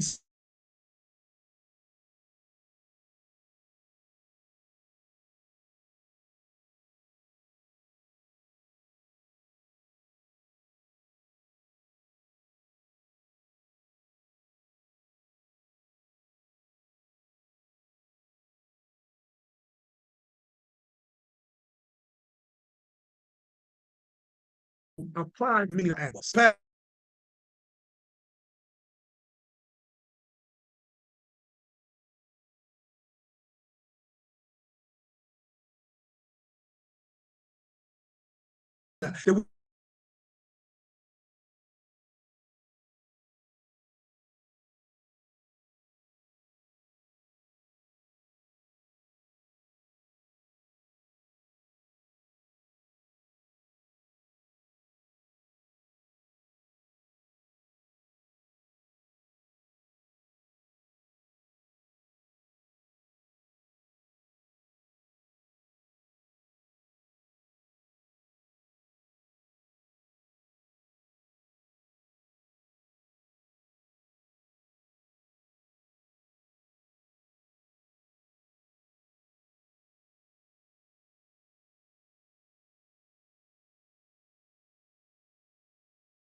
We have to have an impact wherever we are as Muslims, wherever we are. So then you have your restricted environment, your household, your masjid. In those environments where you have been given complete control, you should completely control it, according to Quran and Sunnah. And do not let anyone convince you to give up the right of controlling your domain. Because these are the limited things that Allah Ta'ala has given us the ability to influence, so influence it. To control, so control it. Because in order to have some type of impact on the outcome, you have to have some type of control over the input. If you don't control the input, you can't possibly have any type of impact on the outcome. So we prepare our youth by giving them responsibilities at young ages, not babying them. We look at Muhammad al-Fatih, the one who conquered Constantine. He was 19, leading an army, a Muslim army, to conquer one of the most powerful lands in the world at the time, Constantine, at 19 years old. Let's take one of our 19-year-olds today.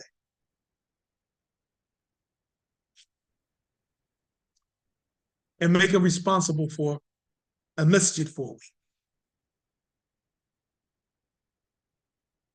All of the activities. Or for a month, so we can include some bills in it. A month. Okay, not the masjid. For a house. Let's take a 19-year-old son. Say, listen, I'm going to Sardinia for a month. And rent will be due the 1st of next month. I'll be back the 5th. Rent should be paid when I get back. All of the bills should be paid when I get back. Keep food in the house while I'm gone. Protect your mother and your sisters. Make sure they act right and make sure nobody transgresses or molests them or anything like that. And leave for a month. Could we do that with a 19-year-old of today?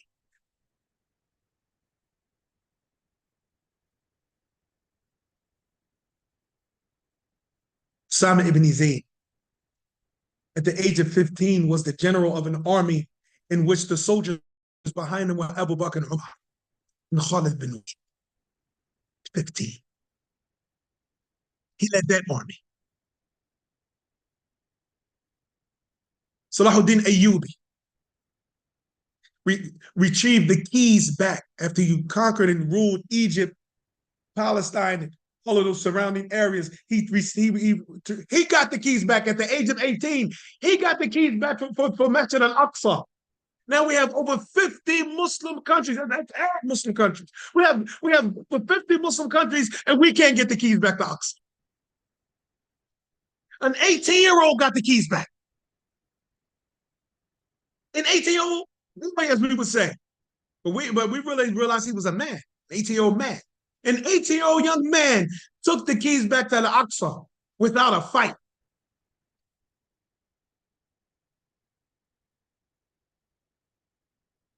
And now, I don't even know how many we include the Muslim countries in Africa and the Muslim countries in Asia, how many Islamic countries are in Europe. Dagestan, Uzbekistan, Turkey, La ilaha illallah. Indonesia, Malaysia. We're always bragging about our numbers. But what good are numbers that don't have an impact? Some of you heard me say it before, the Arab proverb. Take this as a life skill. This proverb, youth, and everybody. لا تجعل وجودك كعدمك. Don't allow your presence to be the same as your absence. لا تجعل وجودك كعدمك. Don't allow your presence to be the same as your absence. Nah. Could you clarify for someone who may not understand? Nah. So, if you want to understand not allowing your presence to be the same as your absence, when you are absent, when you're not present, you're not a benefit or a harm. You're not a factor. You're not in consideration because you're not there. You can't lift anything. You can't say anything. You can't listen to anything. You're not present. So when you're actually physically, tangibly present, if your presence gets the same response as your absence, you can't lift anything. You can't say anything. You can't listen to anything. There's no benefit. The Prophet said, Hadith in Sahih Muslim, it was recorded by Imam Muslim. خَيْرُ النَّاسِ أَنْفَعُهُمْ لِلنَّاسِ. The best of the people are those who are the most beneficial to the people. So if your presence and your absence are equal, you're a non-factor. If your absence is felt, it means your presence made a difference. And if your absence is not felt, it means your presence didn't make a difference. You just take up space. Don't be that way. Be a factor. Count. I don't mean 1, 2, 3, 4, 5. I mean have a presence that means something to the people, that means something to you, that makes your scales heavy with Allah subhanahu wa ta'ala. That's how it has to be. And it only can be that way if you are useful to yourself. You have to be useful to yourself. Because only when you're useful to yourself can you benefit others. But it's impossible for someone that is useless in and of himself to his own self to be any benefit to anyone else.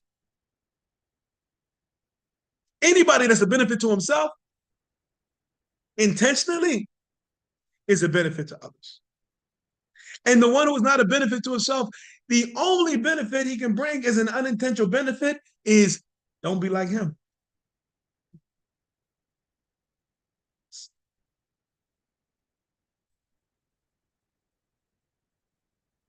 The strategy as far as the dunya.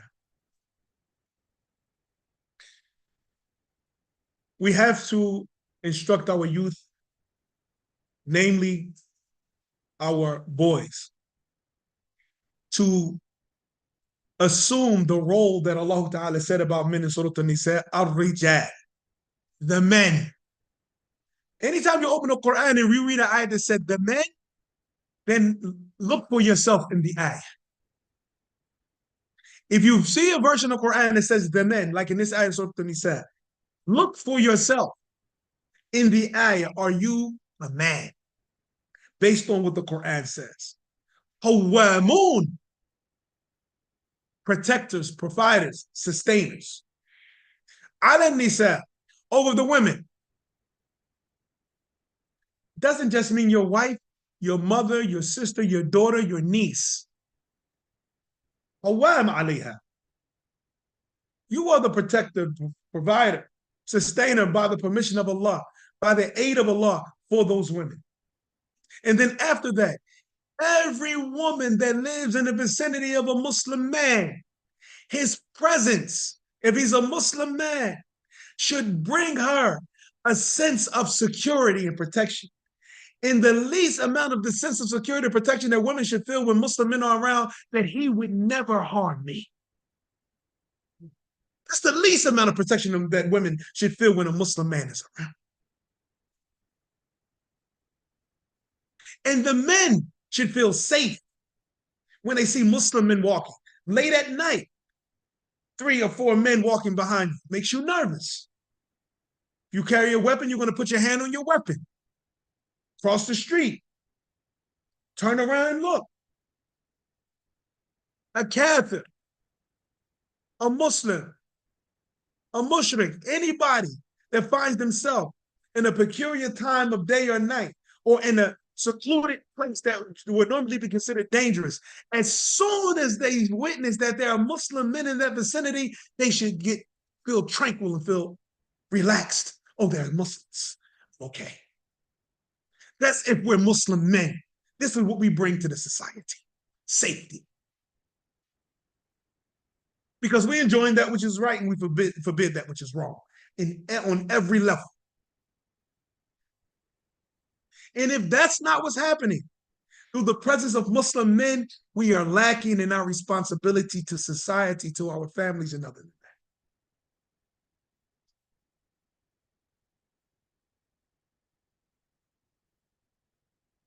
that. Wives, our mothers, our daughters, sisters, nieces, they should not be in our presence on a dark street, on a lit street, on any kind of area, and feel afraid while we're with them.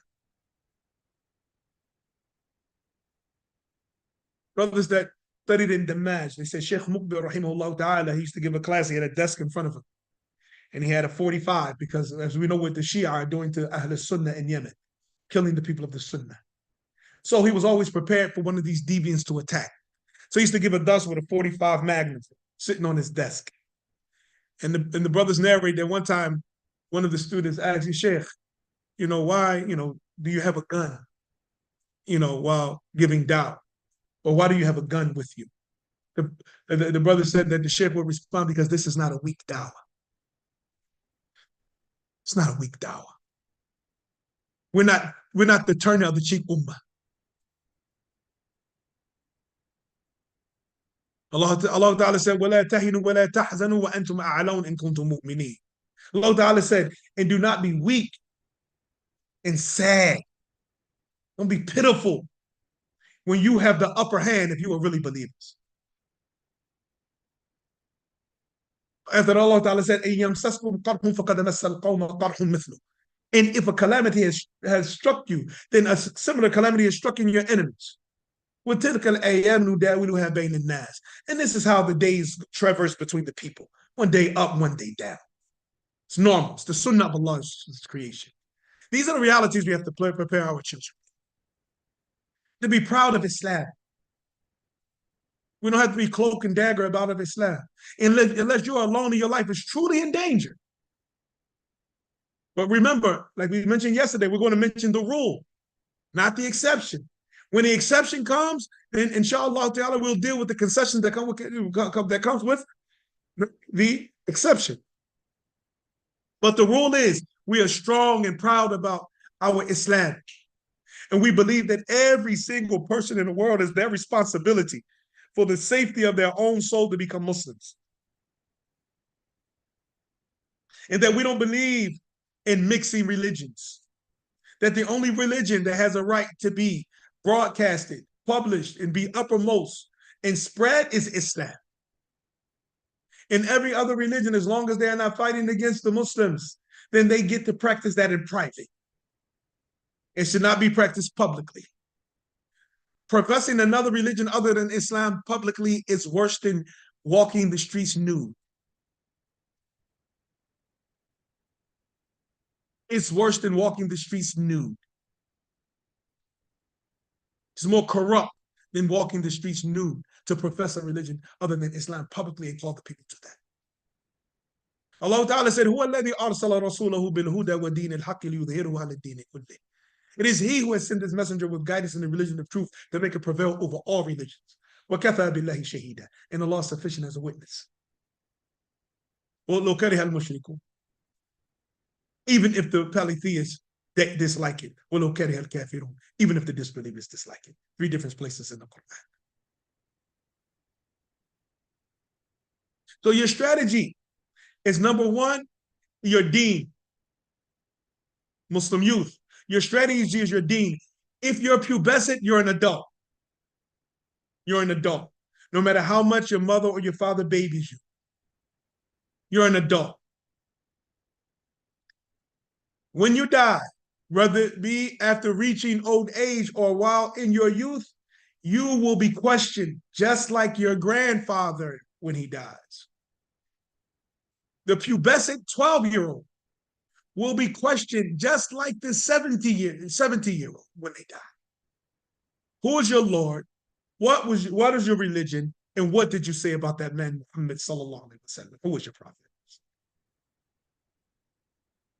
After that, you have to have a strategy for earning a living.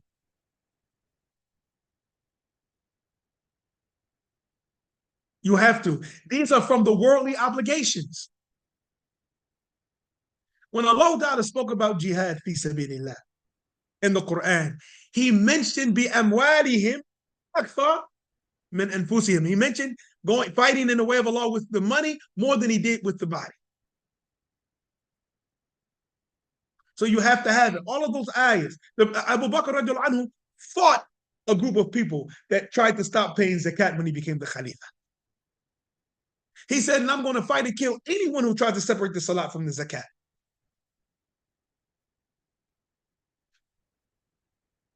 Ayat after ayat in the Quran about inheritance.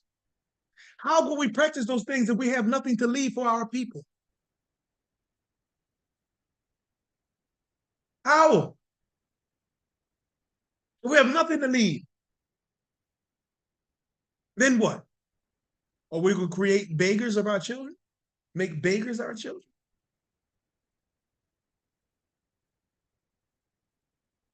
All of the verses about sadaqah.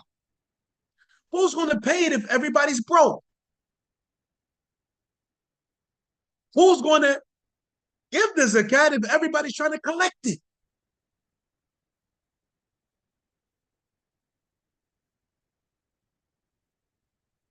Who's going to give the zakat? Everybody's in line, the collection line. So who's giving it? The Prophet ﷺ said, "Ni'ma mal salih in the rajul salih." He said, how beautiful is halal money in the hands of a righteous man. How beautiful is halal money in the hands of a righteous man. You know how many things get rectified and prevented, but in the hands of a corrupt man? And I'll just give an example. Money in the hands of a righteous man.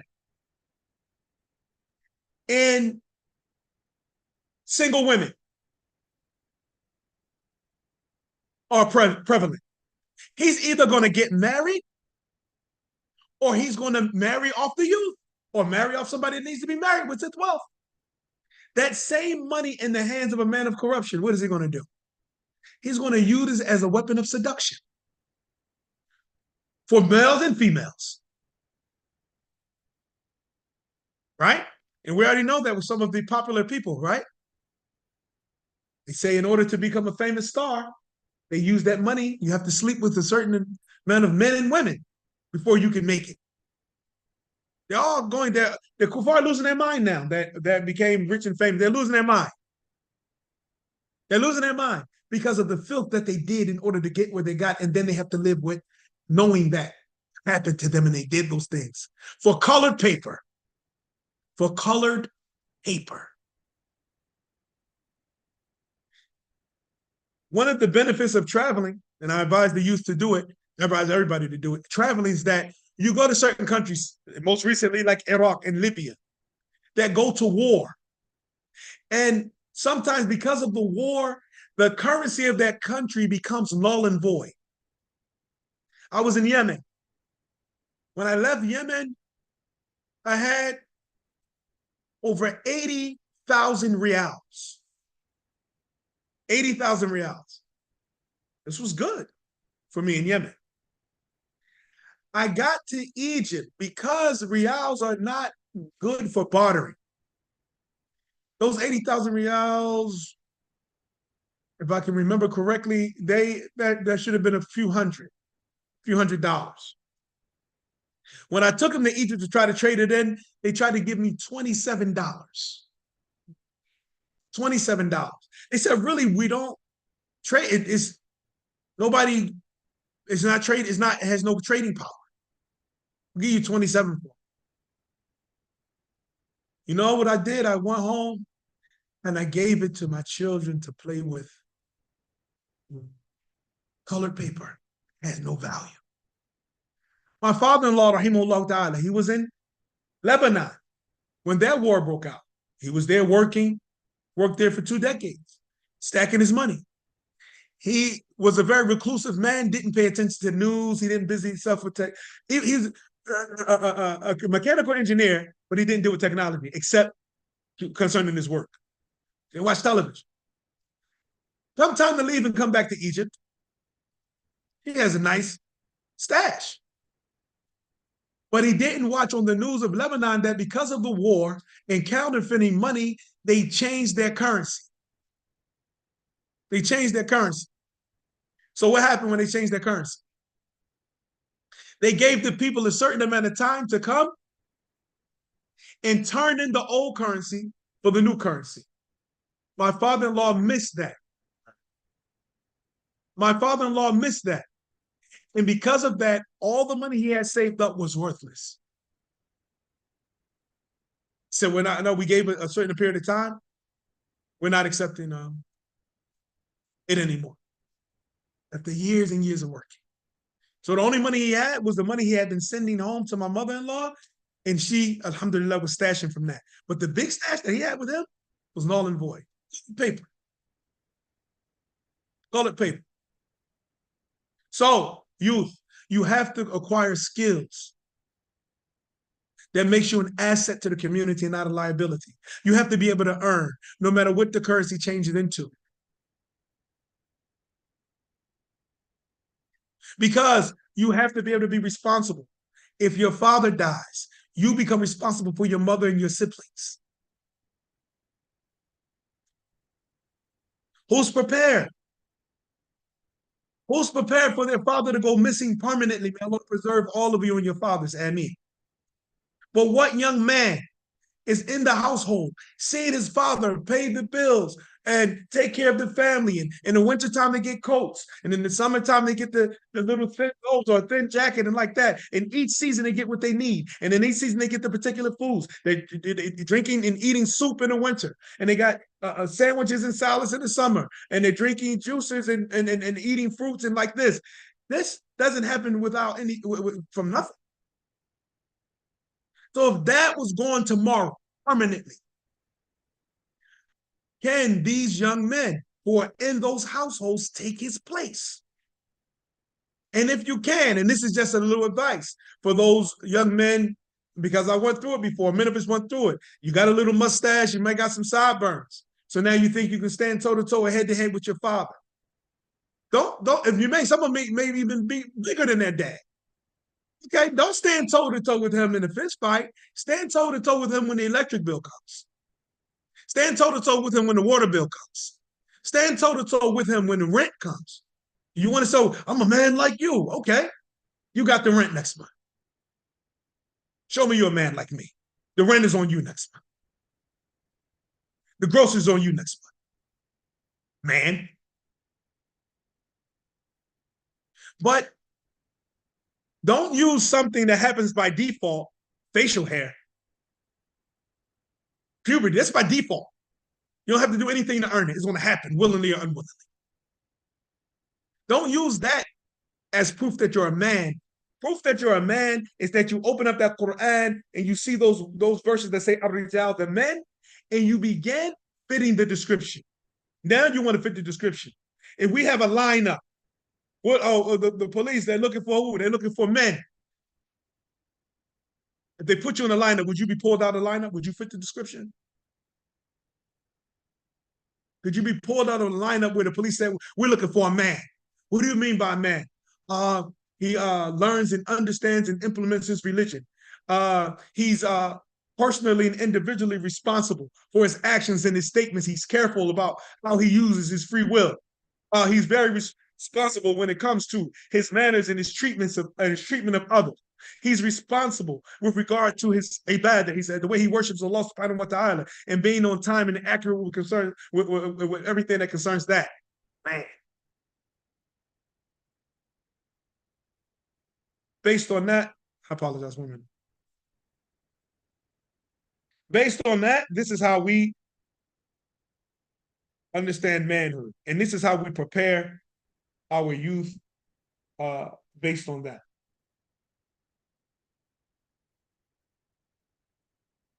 Sorry. أنا في درس. لا أنا كنت يعني من الساعة 12:30 حتى الساعة 3:30. أين أنتم؟ لا أسمع. طيب أرسل لي رسالة لما تصل. سلام.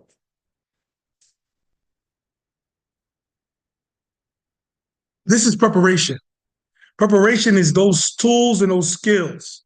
And it's going to be a case study. Each individual family has to look at the qualities and abilities of the youth that are in their household and prepare them as such. There's not a blanket program. The only program that's blanket is Deen, Kitab wa Sunnah. Our children have to learn Deen. After that, when it comes to profession that we're going to direct our youth to, then that goes from person to person. And we should not have a household in which we teach our daughters to compete with our sons. Because they're two different genders. They have two different makeups and they have two different roles. So we have to teach our daughters to be women and our boys to be men. And if everyone is playing their roles, it's impossible for them to compete. Impossible for them to compete.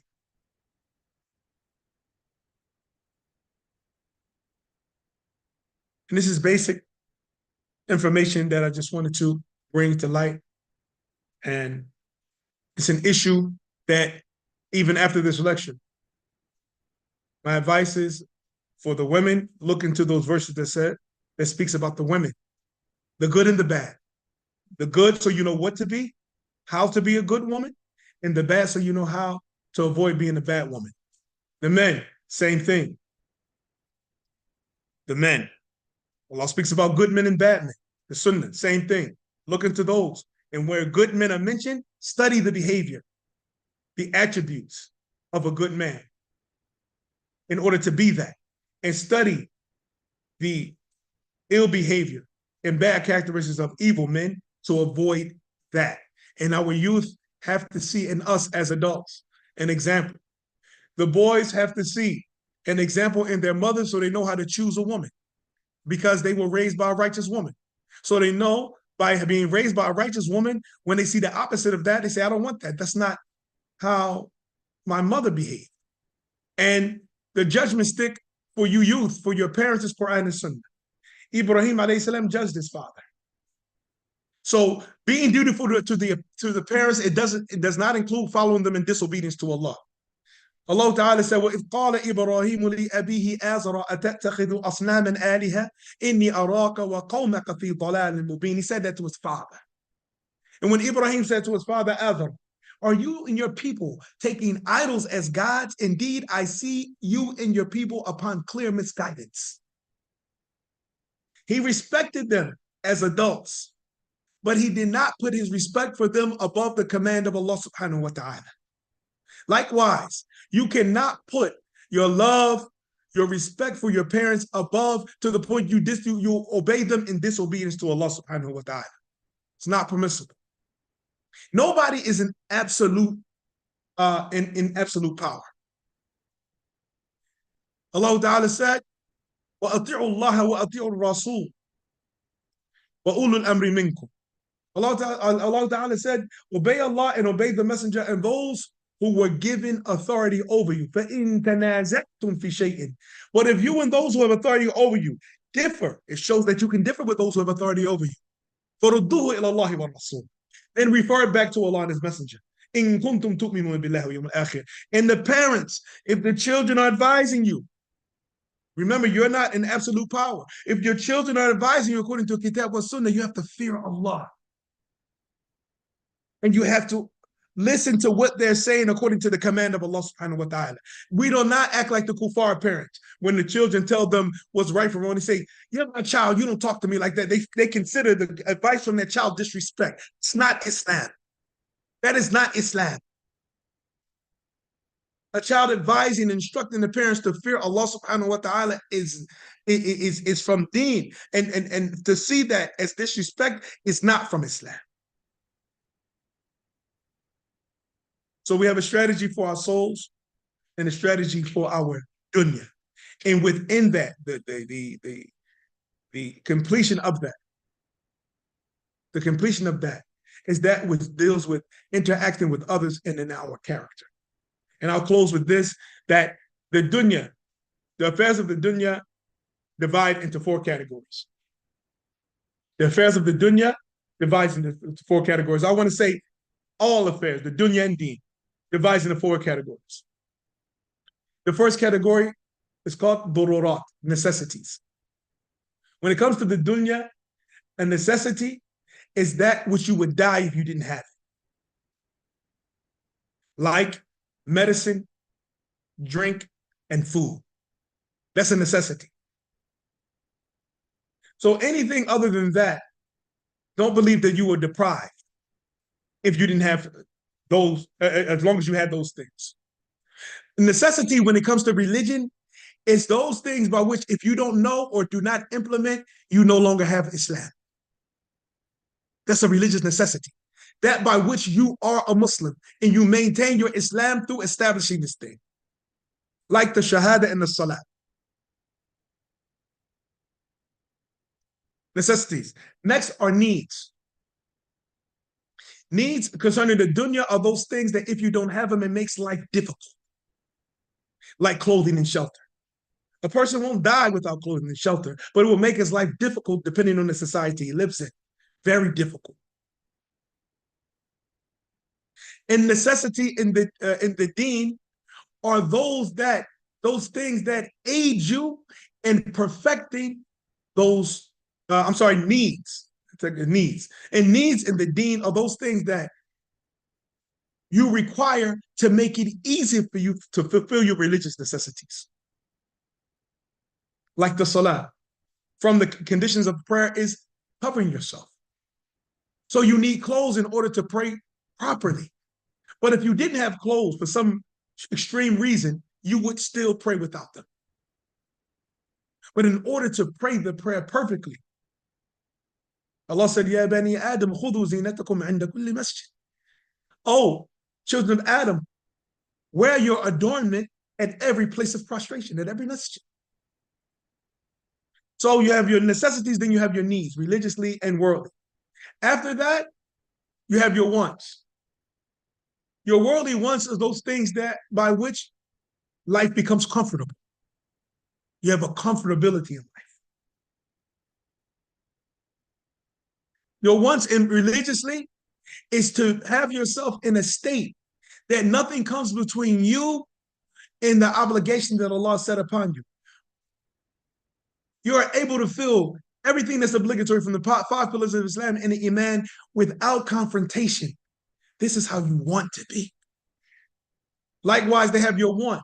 You have ease in fulfilling all of your obligations, your worldly obligations, from feeding your family, obeying your parents, taking care of your spouse, obeying your spouse for all genders. You have everything that you want to make that easy. The wife might say, I wanted to bake you a cake, but we only have a hot plate. So she doesn't have her want. She has a need. She has a hot plate. She can cook, but she can't bake a cake. She wanted to bake a cake. Baking a cake makes it more comfortable. She can surprise you with nice things. And then you have luxuries. Luxuries, and your worldly luxuries, those are the things that if you have them, it makes life special. Like 2 cars, 2 homes, or a home with more rooms than you actually need, that you can actually have a guest room. These are luxuries. And luxuries in the deen is being in such a situation that you can, without pressure of time or responsibility, begin to do those optional religious acts without pressure. Wa alaikum assalam wa rahmatullah. You can make tahajjud. And the only thing that will make you stop making tahajjud is that you don't want to be too tired for fajr. This is a luxury. To have a life in which you have enough time to comfortably make tahajjud, and the only thing that may stress you out when you're making tahajjud is like, no, I need to salam out because I don't want to be too tired for salat al-fajr. That you can make all of the sunnah connected to the 5 prayers. And you're not worried about missing work or not making money or falling short in anything from your needs and necessities of life. That's a luxury. So when you look at these 4 categories, you gauge where you are in your dunya and your deen, and then you strive accordingly. I'm going to stop here. If there's any statements, questions about anything that was said, we can take that now. If not, we'll stop here. Now, Another question, right? So, in relation to youth, so if you have young men who are in puberty and they're adults, no. live in your household, and you tell them that you're under my authority or my rules in my house. But they say, but I'm an adult, right? And this may be their understanding. They're not trying to, step to you, but well, I'm an adult. Why can't I do this and why can't I do that? What would be your answer? MashaAllah. This is very important. But I'm an adult, but I'm a man, but I'm a woman. So as we mentioned before, Barakallah fi, adulthood takes place by default. Adulthood takes place by default. And the ultimate meaning of it is that you're responsible for your actions, so you're old enough to go to the fire. However, authority is not by default. Authority is not by default. Authority and responsibility go hand in hand. So you cannot have authority where you have no responsibility. So when that one who claims adulthood wants to, by that way, claim authority over themselves, now you have to be responsible for yourself. Feed yourself, clothe yourself, house yourself. Now you're an adult in the meaning of adulthood. Before that, the only thing that makes you adult is your eligibility to the fire. That's it. You have to now make sure your actions are according to Quran and Sunnah. But it doesn't give you any authority until you assume responsibility. So when you assume responsibility, of your food, your clothing, and your shelter, now you can say I'm an adult. So now your responsibility of yourself is handed over to you. You will be handed to yourself. Until you fit that description, there's no point in saying you're an adult. It's pointless. I hope that answered the question. Nah. So how do you explain to the youth in the community that you may have that situation where they feed themselves, clothe themselves, and everything, that does not that does not prevent them or keep them from having to obey their parents? Okay, so now we're going into another realm, which is respect. While under the roof of that. Or under the roof. Well, for the person to be feeding, clothing, and housing himself under the roof, it's like an oxymoron. If your child has a job, they're employed, but they live under your roof, right? Right. Then are they under the authority of the parent? That authority becomes limited based on the responsibility that the child takes for themselves. And that authority is always limited. I'm talking about the authority of the parents, to that which is according to Quran and Sunnah. So now, by way of training our children to become the men and women we want them to be, That means we have to lessen our grip of authority the more responsibility they embrace. So the more responsibility the child embraces, or the young man or young woman embraces, the less authority we want to command over them, as long as what they're doing is in accordance with Quran and Sunnah. Then us micromanaging someone that is managing themselves correctly according to Quran and Sunnah with their own means and provisions, now we're becoming a hindrance. We're becoming a pest. We're actually now maybe pushing our children into our disobedience, because we're unnecessarily, look at the way that Ibrahim alayhi salam treated Ismail.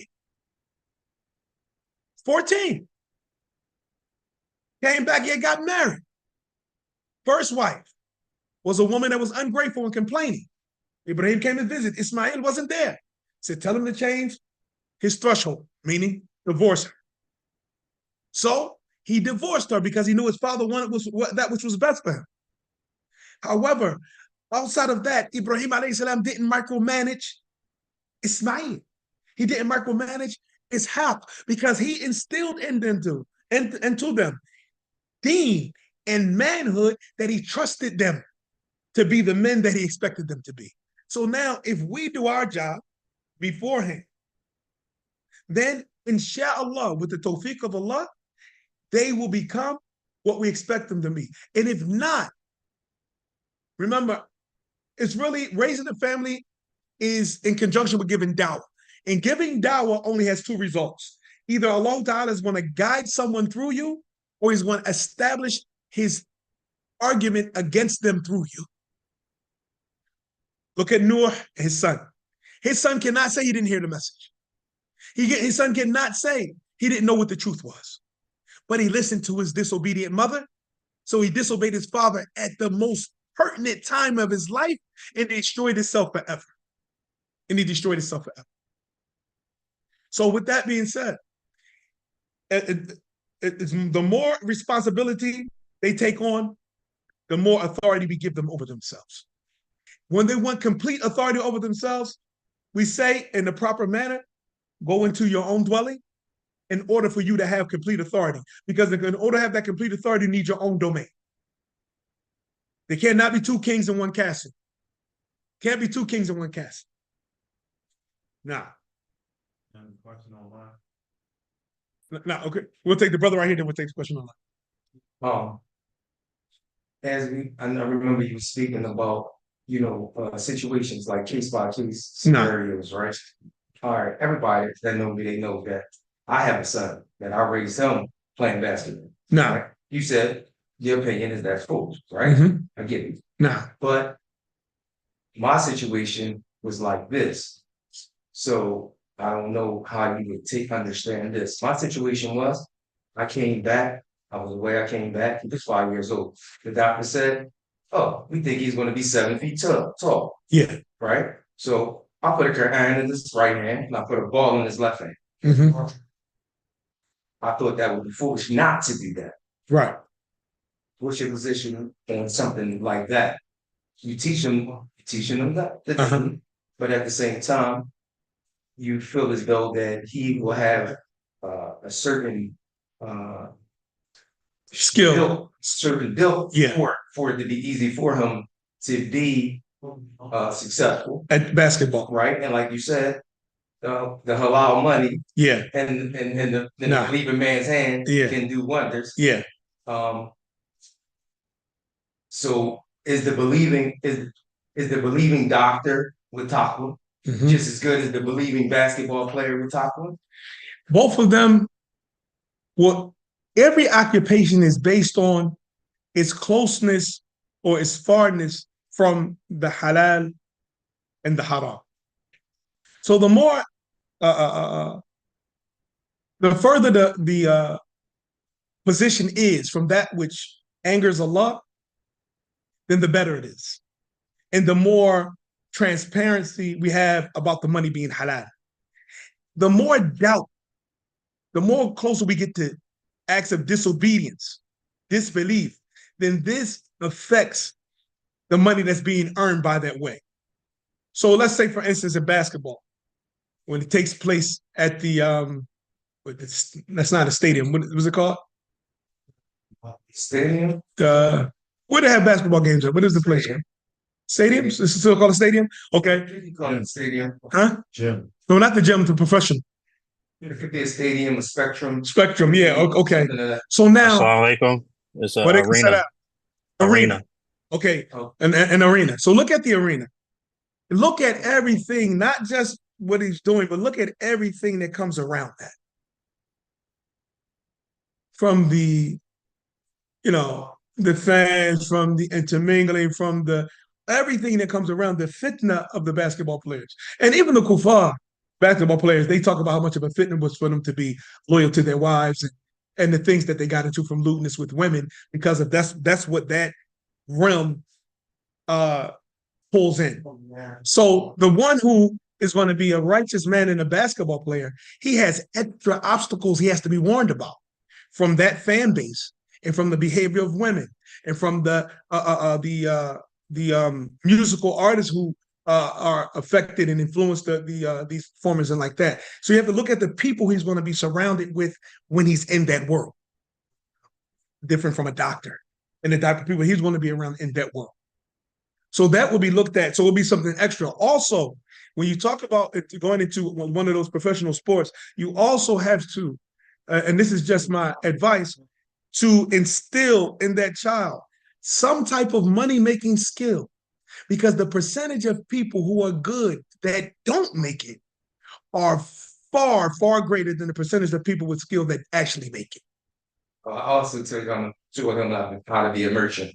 Okay. Other than that, that's important. He's been taught skills to earn money. Nah. Other than that, But that was when he was 5 years old, and they told me, they look at your feet. Nah. And everybody know he wears like 15. Mashallah. So they said, well, he's going to be 7 foot tall. Nah. That's what they said.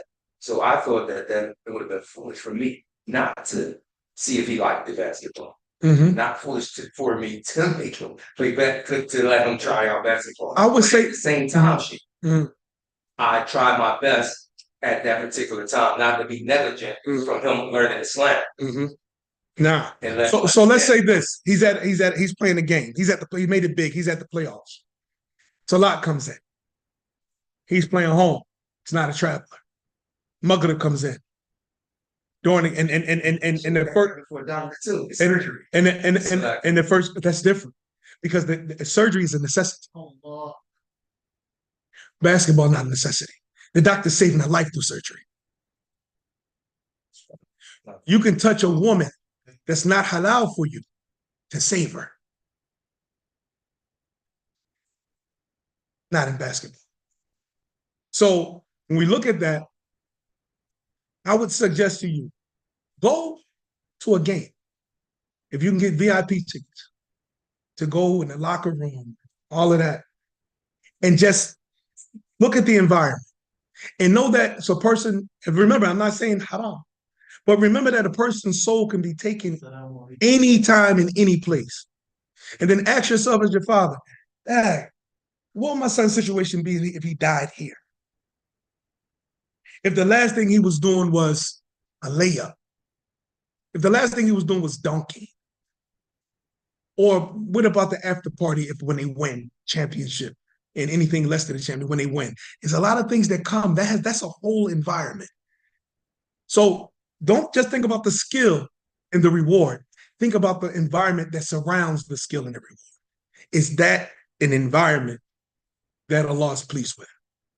Without getting to halal haram, is Allah pleased with this environment that he's in? And that goes for any other sport. Because it's a very important principle that everything that is halal is not necessarily recommended. Everything that's halal is not necessarily recommended. For instance, it's totally halal. The aura of the man is from his navel to his knees. MashaAllah, some brothers work out, they cut up. It's halal. You couldn't say anything. If he would have come to the masjid outside of the time for salat, ripped with his izar pulled over his navel, and our wives and daughters coming in and out, and he's sitting there ripped, walking around the masjid, what could you say to him? What is that recommended for him to do? For him to walk around like that. The ayah in the Quran about lowering the gaze, told the men and the women to lower their gaze. So that means the men and the women should not try to be a fitna for the other. But could we say it was haram? I'll bring an even weaker example. Picking your nose. There's no ayah or hadith that makes it haram to pick your nose.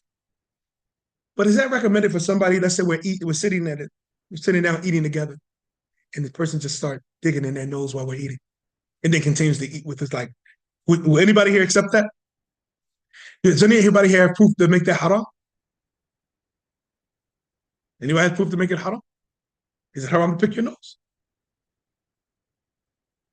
Is it haram to pick your nose? Anybody? Is it haram to pick your nose? No, it's not haram to pick your nose. Remember, everything haram has to come with text. There's no text about picking noses. I have a neighbor. Mm-hmm. They're my next door neighbor. Hold on, one minute, because he had somebody online had a question, and then I'll come right back to you. Okay. Now. Assalamu alaikum. Alaikum assalam wa rahmatullahi wa barakatuh. May Allah bless you. I mean, Ameen. one has a child with IDP that knows from right from wrong and functions hard days to fast on Ramadan. What is IDD? Intellectual disability. What is the disability? What is a disability with their brain? Right, but there are different disabilities. You have Down syndrome, Like you have autism, you have okay. What level is it? That question requires detail. What are you going to say? My next door neighbor. Mm-hmm. Most. No. They both doctors. Mashallah. Wife and the husband. They both. Mm-hmm. I love them for the sake of Allah. Alhamdulillah, they good names. Mashallah. But I see deficiencies.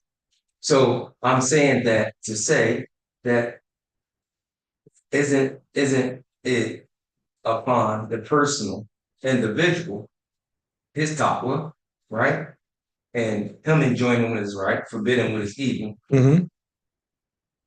more important than his occupation if it's halal. Actually, occupation is part of it. I'm saying if both occupations are halal, right? Both occupations are allowed. But this individual, he has an occupation that might be more suitable to receive barakah. As he works, he might be ambulance driver. Right. And that this guy over here, he might just put boots on the car. Right. But this one here, he fasts no Ramadan. He makes no law fast, and he prays at the masjid all as much as he can. But this one here in the ambulance, he's negligent. Mm-hmm. Isn't this what's important? As long as they both have the halal occupation, isn't it about the taqwa and the obedience of the ibadah? Sir. Taqwa is a result. What we do and the places we go are the process. Taqwa is not by default. It's something that person has to earn. And taqwa is earned by doing two things. Number one, staying away from acts of disobedience.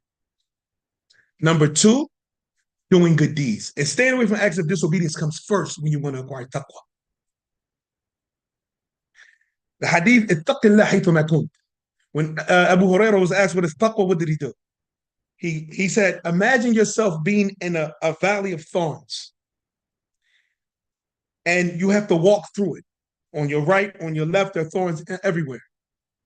He said, so taqwa is that you would take your thobe, you would take your robe and you would pull it close to your body as you can, and you would walk and step slowly in order not to be pricked or snagged by those thorns. He said, that's taqwa. So now, once again, we're going to look back at the environment. So now, remember, we're not talking about halal haram. We're just talking about the reality. Remember the lecture, preparing our children for the realities of the dunya. We didn't define reality. The realities of the dunya. So the reality of the environment is what you have to accept. If you send your son to be a basketball player, you as his father, because he didn't put the basketball in the Quran in his hand, you did. So now this is what you directed him to. So now you have to be a responsible parent and say, son, stay here for a minute. I'm going to go check out what happens. Do it for a season. What happens at basketball games to see if I want you in that kind of environment. And to see if you're safe, if your dean is going to be safe, cheerleaders and what do they call it? And groupies and is he going to be able to hold on? And those girls go rushing back to the locker room and he's taking a shower. And they'll do anything, just to say that they slept with a basketball player. They don't even want money. Men and women are going to try to sleep with them. This is a reality you have to accept. That world is like that. Do you accept him that if he makes the point, whatever position he's playing, that it's going to be a man on his team that's going to smack him on his behind? And if he shows offense to that, he's not a team player. He's going to be ostracized by the rest of the team. That they're going to be walking around in the locker room naked, popping each other with towels and things like that. This is the environment he's going to be in. So is that an environment that will lead him to taqwa and breaking the nawafil prayer, making tahajjud? But does that actually contradict somebody going into that mindset? Prayer is going to be coming in.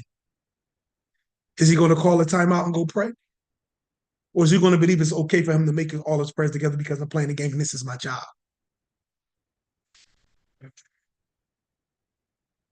Allah Ta'ala said in Surah Al-Ali Imran, لَن تَنَالُوا الْبِرَّ حَتَّى تُنْفِقُوا مِمَّا تُحِبُّونَ.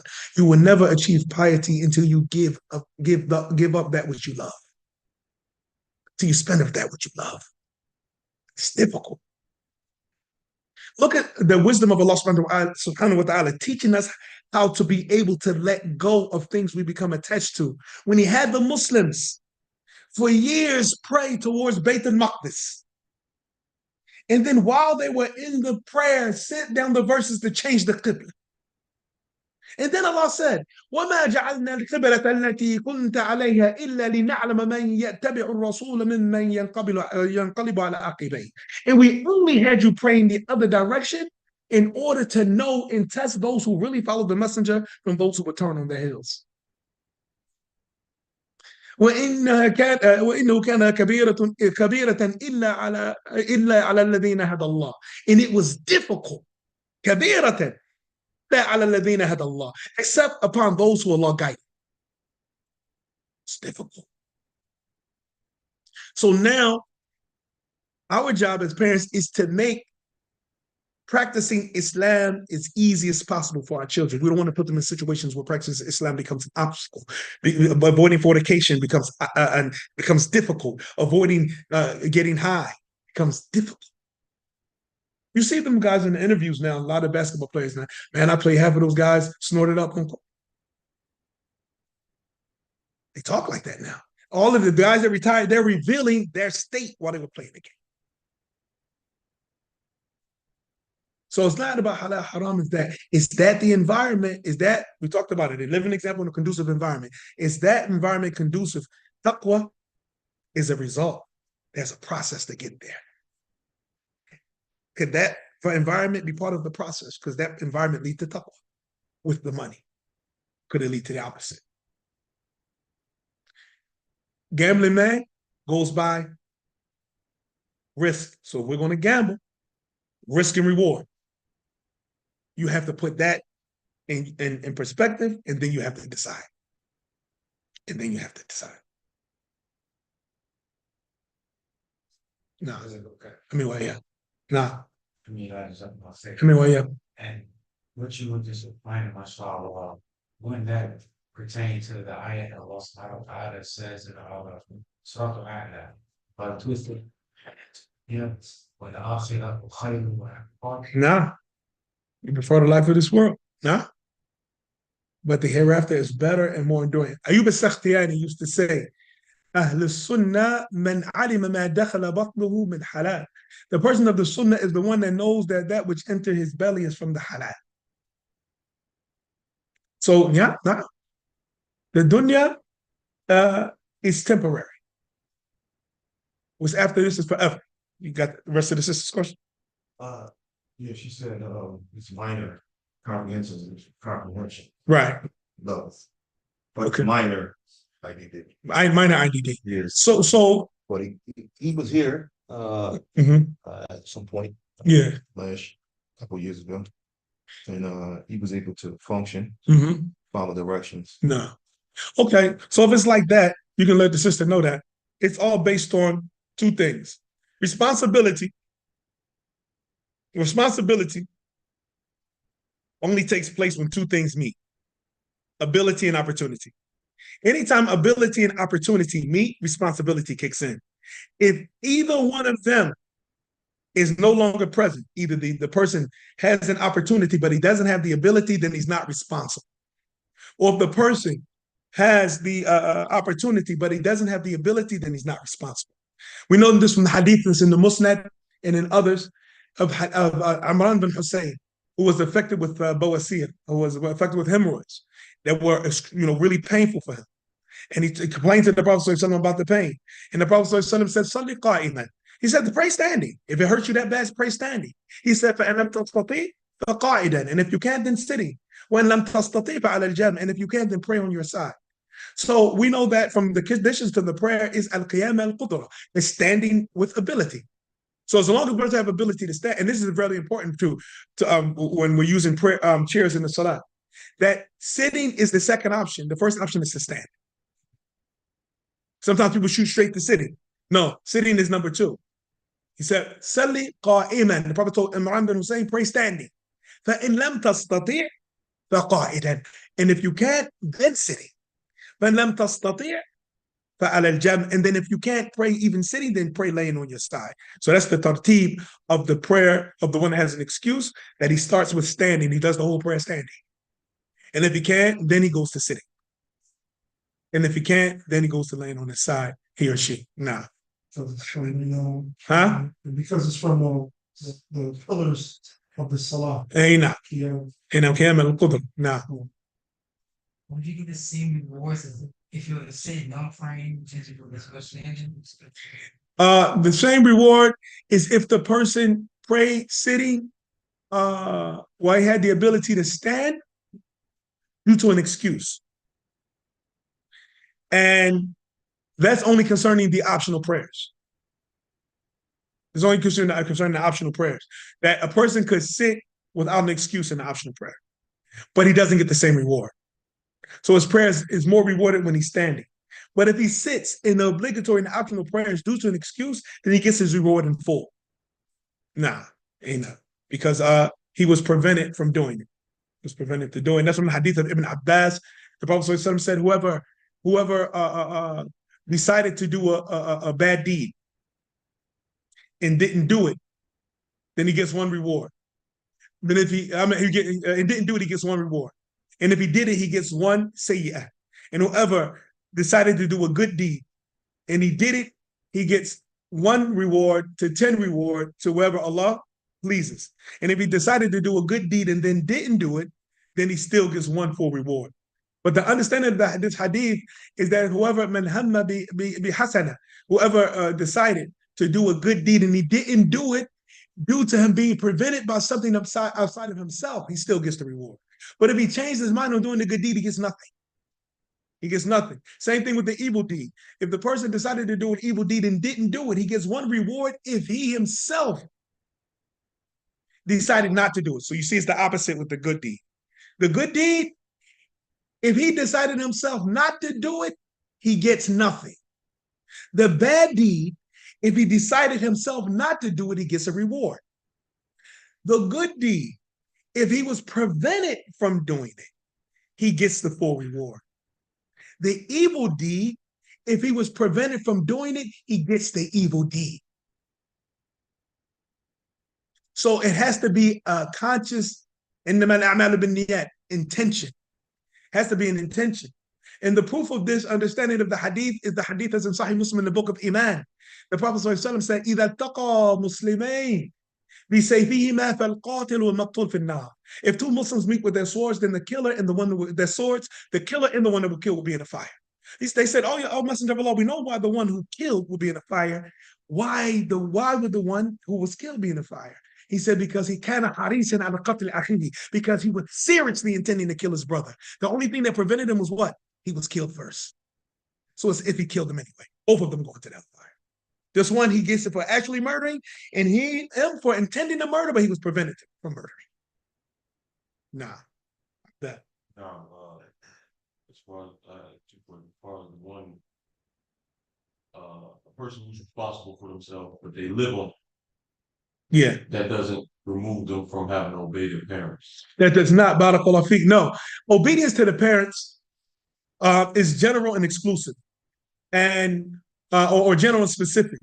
So in general, everything from that which is highly recommended or obligatory or permissible, if the parents order us with it, then we have to do it. And everything that is haram or disliked or just permissible, and our parents tell us not to do it, then we can't do it. If it's haram, of course we can't do it. If it's disliked, we still can't do it. And if it's permissible and our parents tell us not to do it, we still can't do it. Unless it contradicts in obligation towards someone else, like being kind towards your family. Highly recommended act, being good to your family. And I'm not talking about the total opposite, being evil, or just being, I don't even know how to express it, or just being normal with them, like, like emotionless, not expressing and not engaging them. It's not haram, but it's better to engage them and bring joy to them. So, nonchalant. Yeah, being nonchalant and just, indifferent, being indifferent toward them. It's not haram. Some people, that personality is like that. But it would be better for the person to engage and interact and bring joy to their family. So let's say a person was engaging and interacting with their family. And let's say the mother or the father didn't like the spouse. But there was nothing in the religion or the character of the spouse that would give the parents right to tell the person to separate from their spouse. So then, let's say one of the parents said, "Stop being so jolly with that person. It irks me when I see you jolly with that individual." So at that point, no. Because the Prophet ﷺ said, "Khayrukum khayrukum li ahlihi." The best of you are those who are best to his family. So at that point, it would not be permissible to obey the parents and good treatment to the spouse in that situation. And of course, if anything that's obligatory to the spouse, then the parents have no control over that. Or specifically, or especially, not specifically, but especially the wife. Especially the wife. Because the wife, unlike the husband, she falls under someone else's authority completely. So the parents lose their authority to the husband. They lose their authority to the husband. It's over. Because they have given him all their responsibilities. And we said earlier, responsibility and authority go hand in hand. So a person cannot be ordered to be responsible for something he doesn't have authority over. And a person cannot have authority over something that he's not responsible for. So they go hand in hand, authority and responsibility. No, Ahmed. Oh, you say you have two questions. I'm sorry. Go ahead. The second one was, what is the extent of obeying the parents or submitting to the parents? Like, you have the hadith where the man took his son's wealth. Mm-hmm. He was taken from his son's wealth, and Prophet said, "You and everything you own belong to your father." And the hadith of Ibrahim and Ismail, where Ibrahim told him to divorce his wife. Yeah. What is the extent of submitting, like as far as our father, parents taking from our wealth and just submitting to that, or if our father or mother came to us and said, "Divorce your wife"? The first one about the wealth, that authority extends to the mother and the father as long as it doesn't cause the individual personal harm or to fall short in his obligations. Whatever exceeds his needs and necessities gets into your wants and your luxuries. If your parents begin to take from your wants and your luxuries, you have nothing you can say. It's nothing you can say. Your wife, your children, they have food, clothing, and shelter. They have medicine. They have everything that they need and everything that's a necessity for them. And then it's something a little extra. Say you wanted to get your wife a car. Car costs $2,500. Your mother said, I need that. She gets that. Because she doesn't need, your wife doesn't need or nor have a necessity to a car. It's a luxury. So want at least is at want, and at most is a luxury. So if it's a luxury or a want for your wife, but your mother wants that money, she has more right to that money. Your father wants that money, has more right to that money. And I was in awe at a statement because me and my siblings are 7. But after my parents, both of my parents passed, rahimahumullah ta'ala. After my parents passed, I read a statement that really impacted me. And anybody who's still enjoying their parents, take heed to this statement, is very serious. And the person, I believe he was one of 6 siblings. He said, it's amazing that one woman, I believe he came from a fatherless home also, because he said woman. He said, it's amazing how one woman could take care of 6 children, but 6 children can now altogether can't take care of one woman.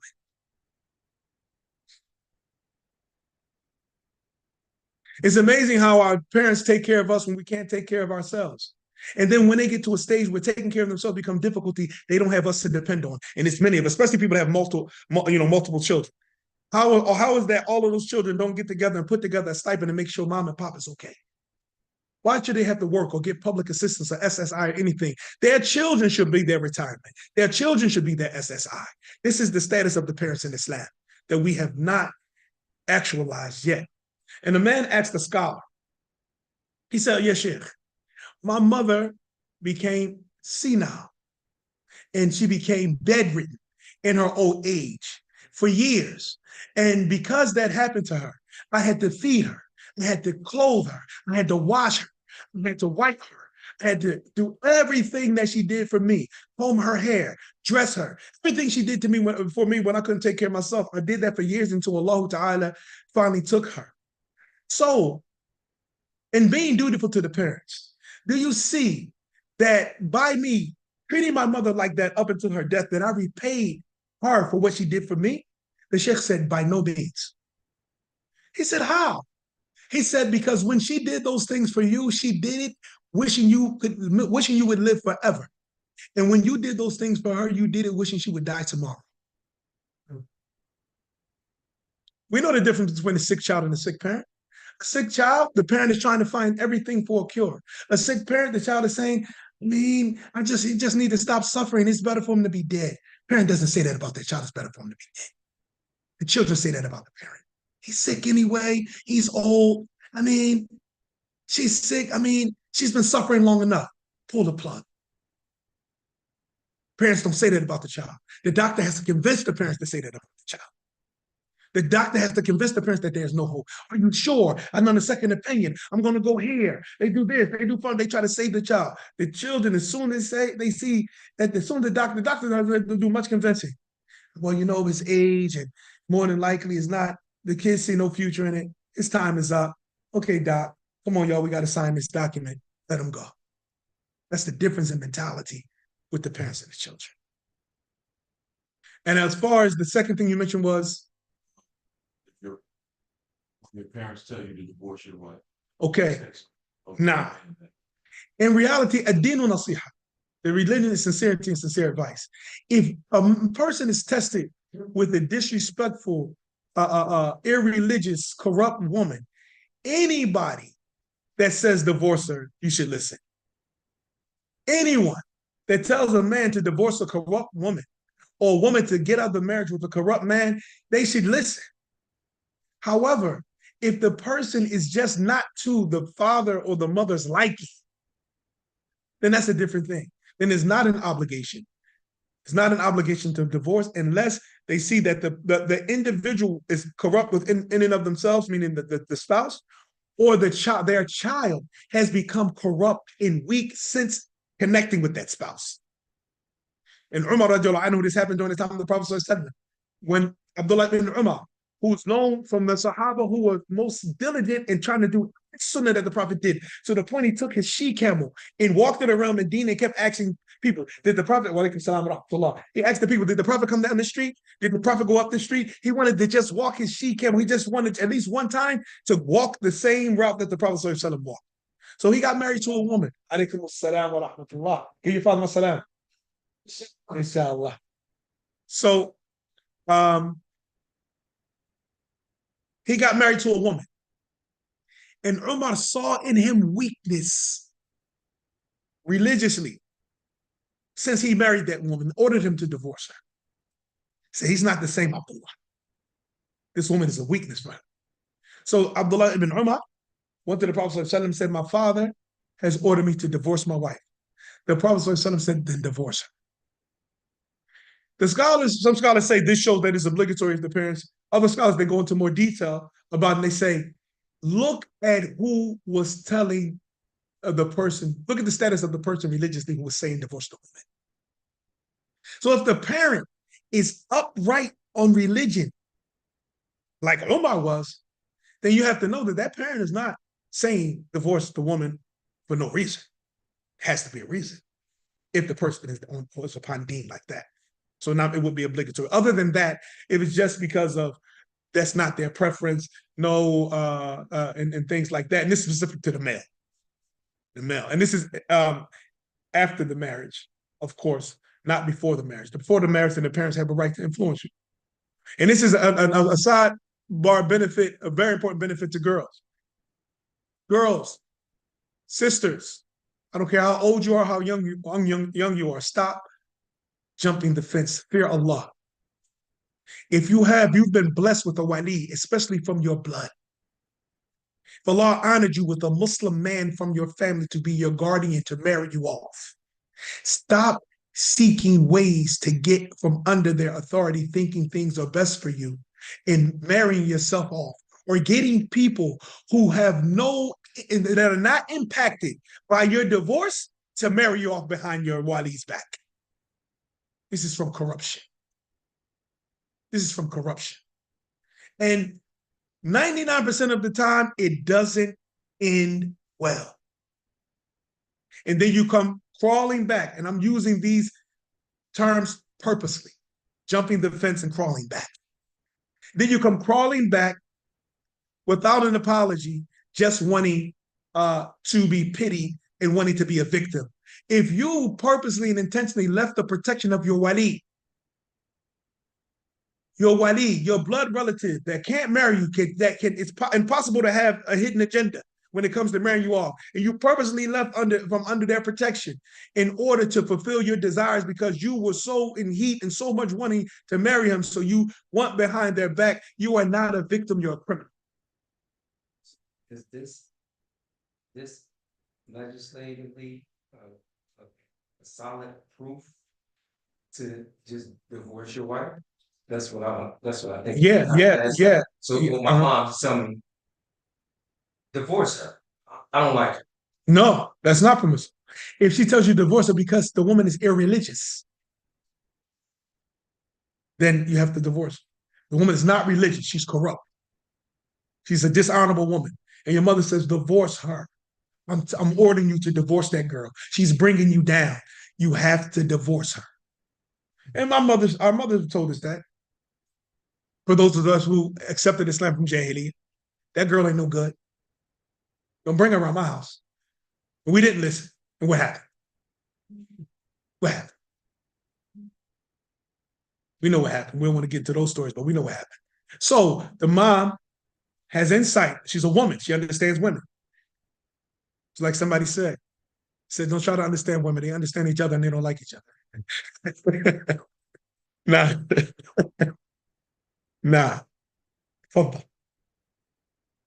You mentioned earlier to us about the rights of the parents felt a lot of gain. Nah. If you could help mind one of our deeper or source to understand, when a companion came to him and he asked him, he said, how could I repay my father? And he told him only way that he could repay him was if he can ransom him from out of being a slave. Mm-hmm. I'm not familiar with the narration. All right. Nah, inshallah. Hey, nah. I'll make a review, inshallah. Inshallah. Nah.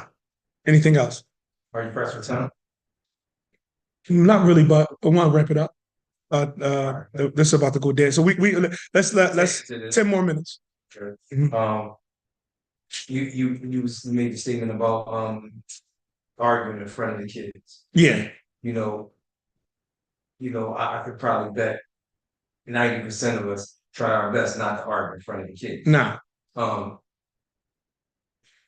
Can you kind of give me that little how the companions handle that and why it's okay to kind of argue around them, or what did you say in there? Nah. Yeah, I was saying that if we look at the household of the Prophet ﷺ, the fact that the books of hadith are filled with the incidents that took place in his household.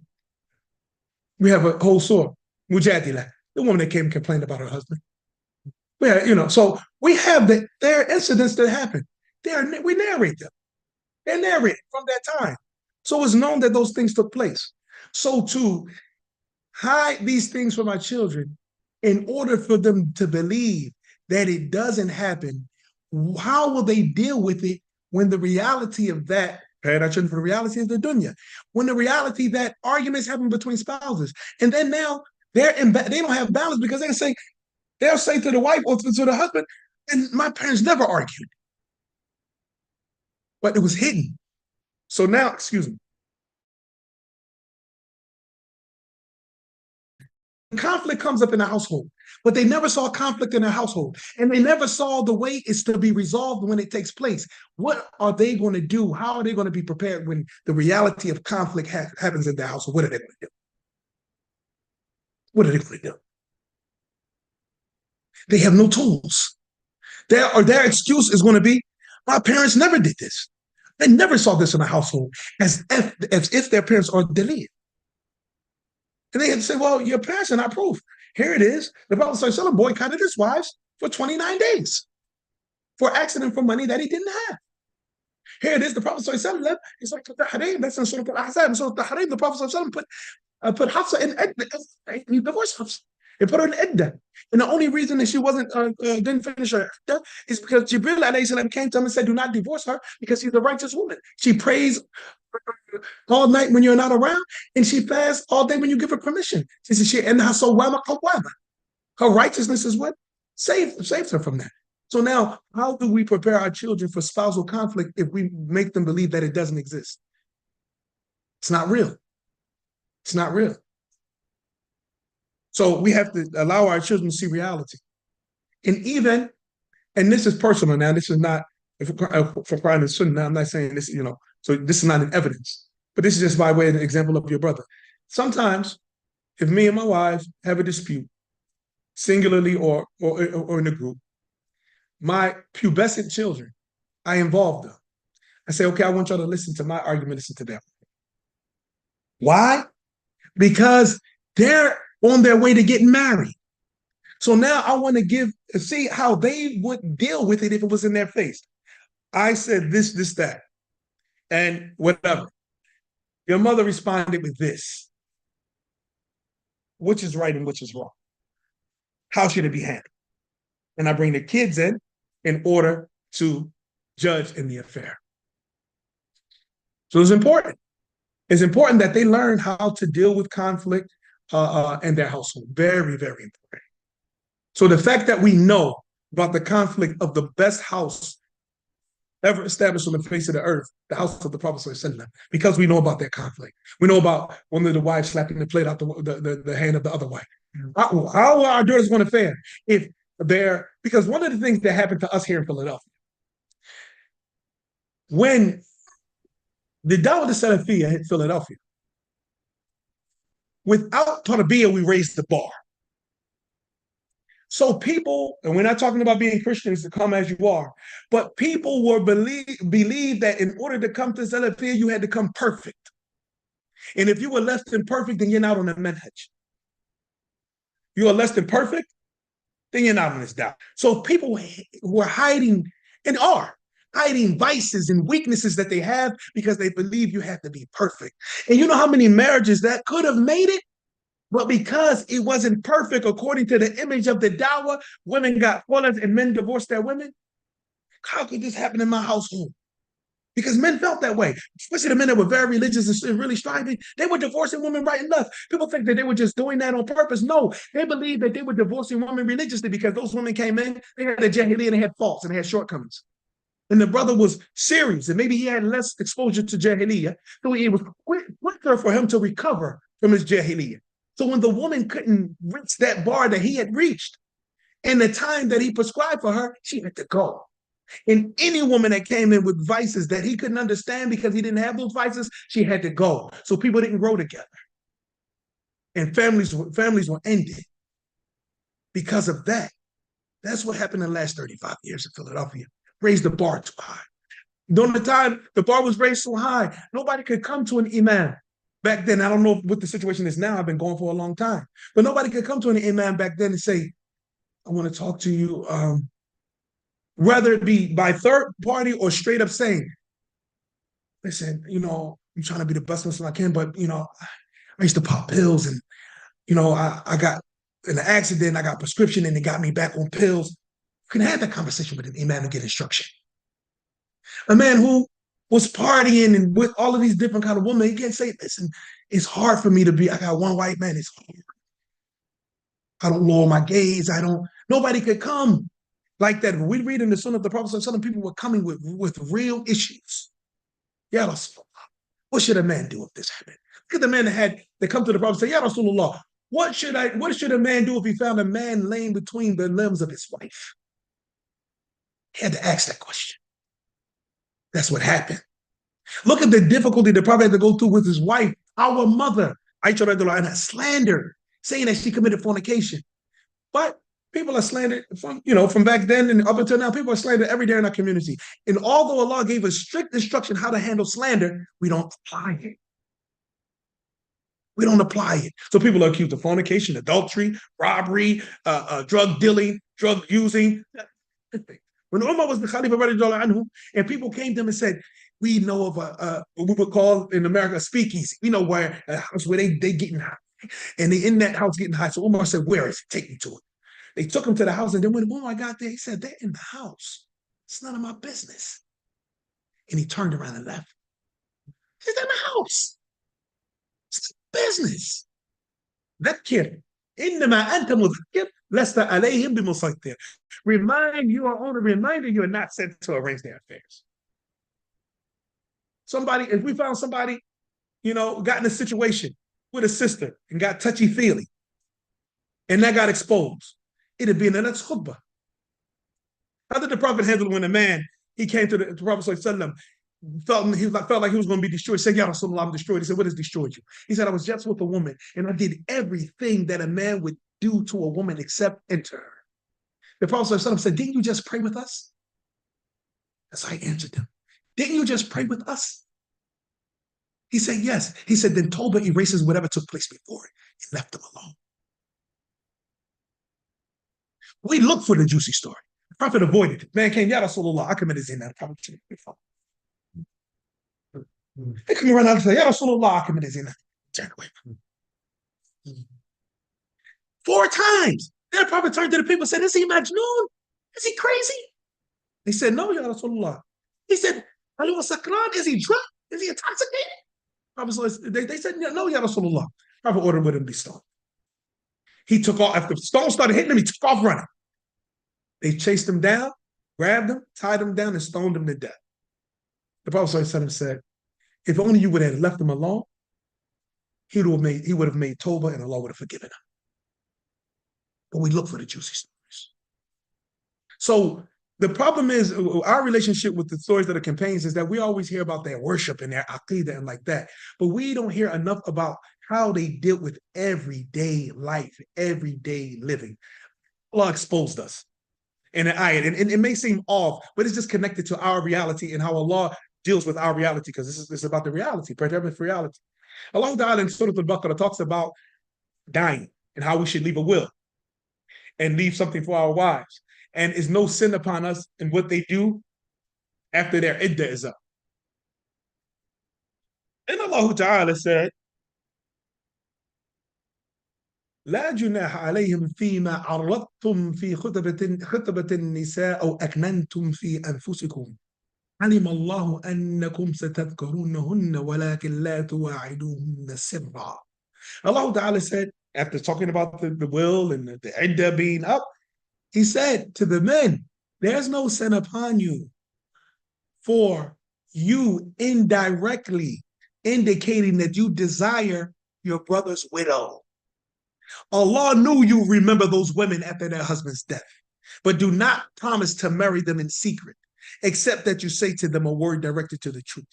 Then after that, Allah Ta'ala said at the end of the ayah, وَاعْلَمُوا أَنَّ اللَّهَ يَعْلَمُ مَا فِي أَنفُسِكُمْ فَحَذَرُوا. And know that Allah Ta'ala knows what is in your soul, so beware of him. So just think about that. Allah let the people know. Allah knows the brother died. Oh, he was married to Sister so ain't that the... Every one of us sitting here that has a wife, and we got close companions or far companions, know for a fact, 4 takbirs, 4 months and 10 days. And your close companion may be on your heels. It's a reality. It's reality. So these are realities we have to accept. Do Muslim men and women argue and dispute? Yeah. Do they argue and dispute as spouses? Do righteous people have dispute? You can't get more righteous than the Prophet and his wives. And that wasn't hidden from us. The fact that the Prophet ﷺ wanted Zaynab for himself, when he ordered Zayd to keep her, Allah revealed that. And told the Prophet, you were shy from the people, but Allah is not shy to tell the truth.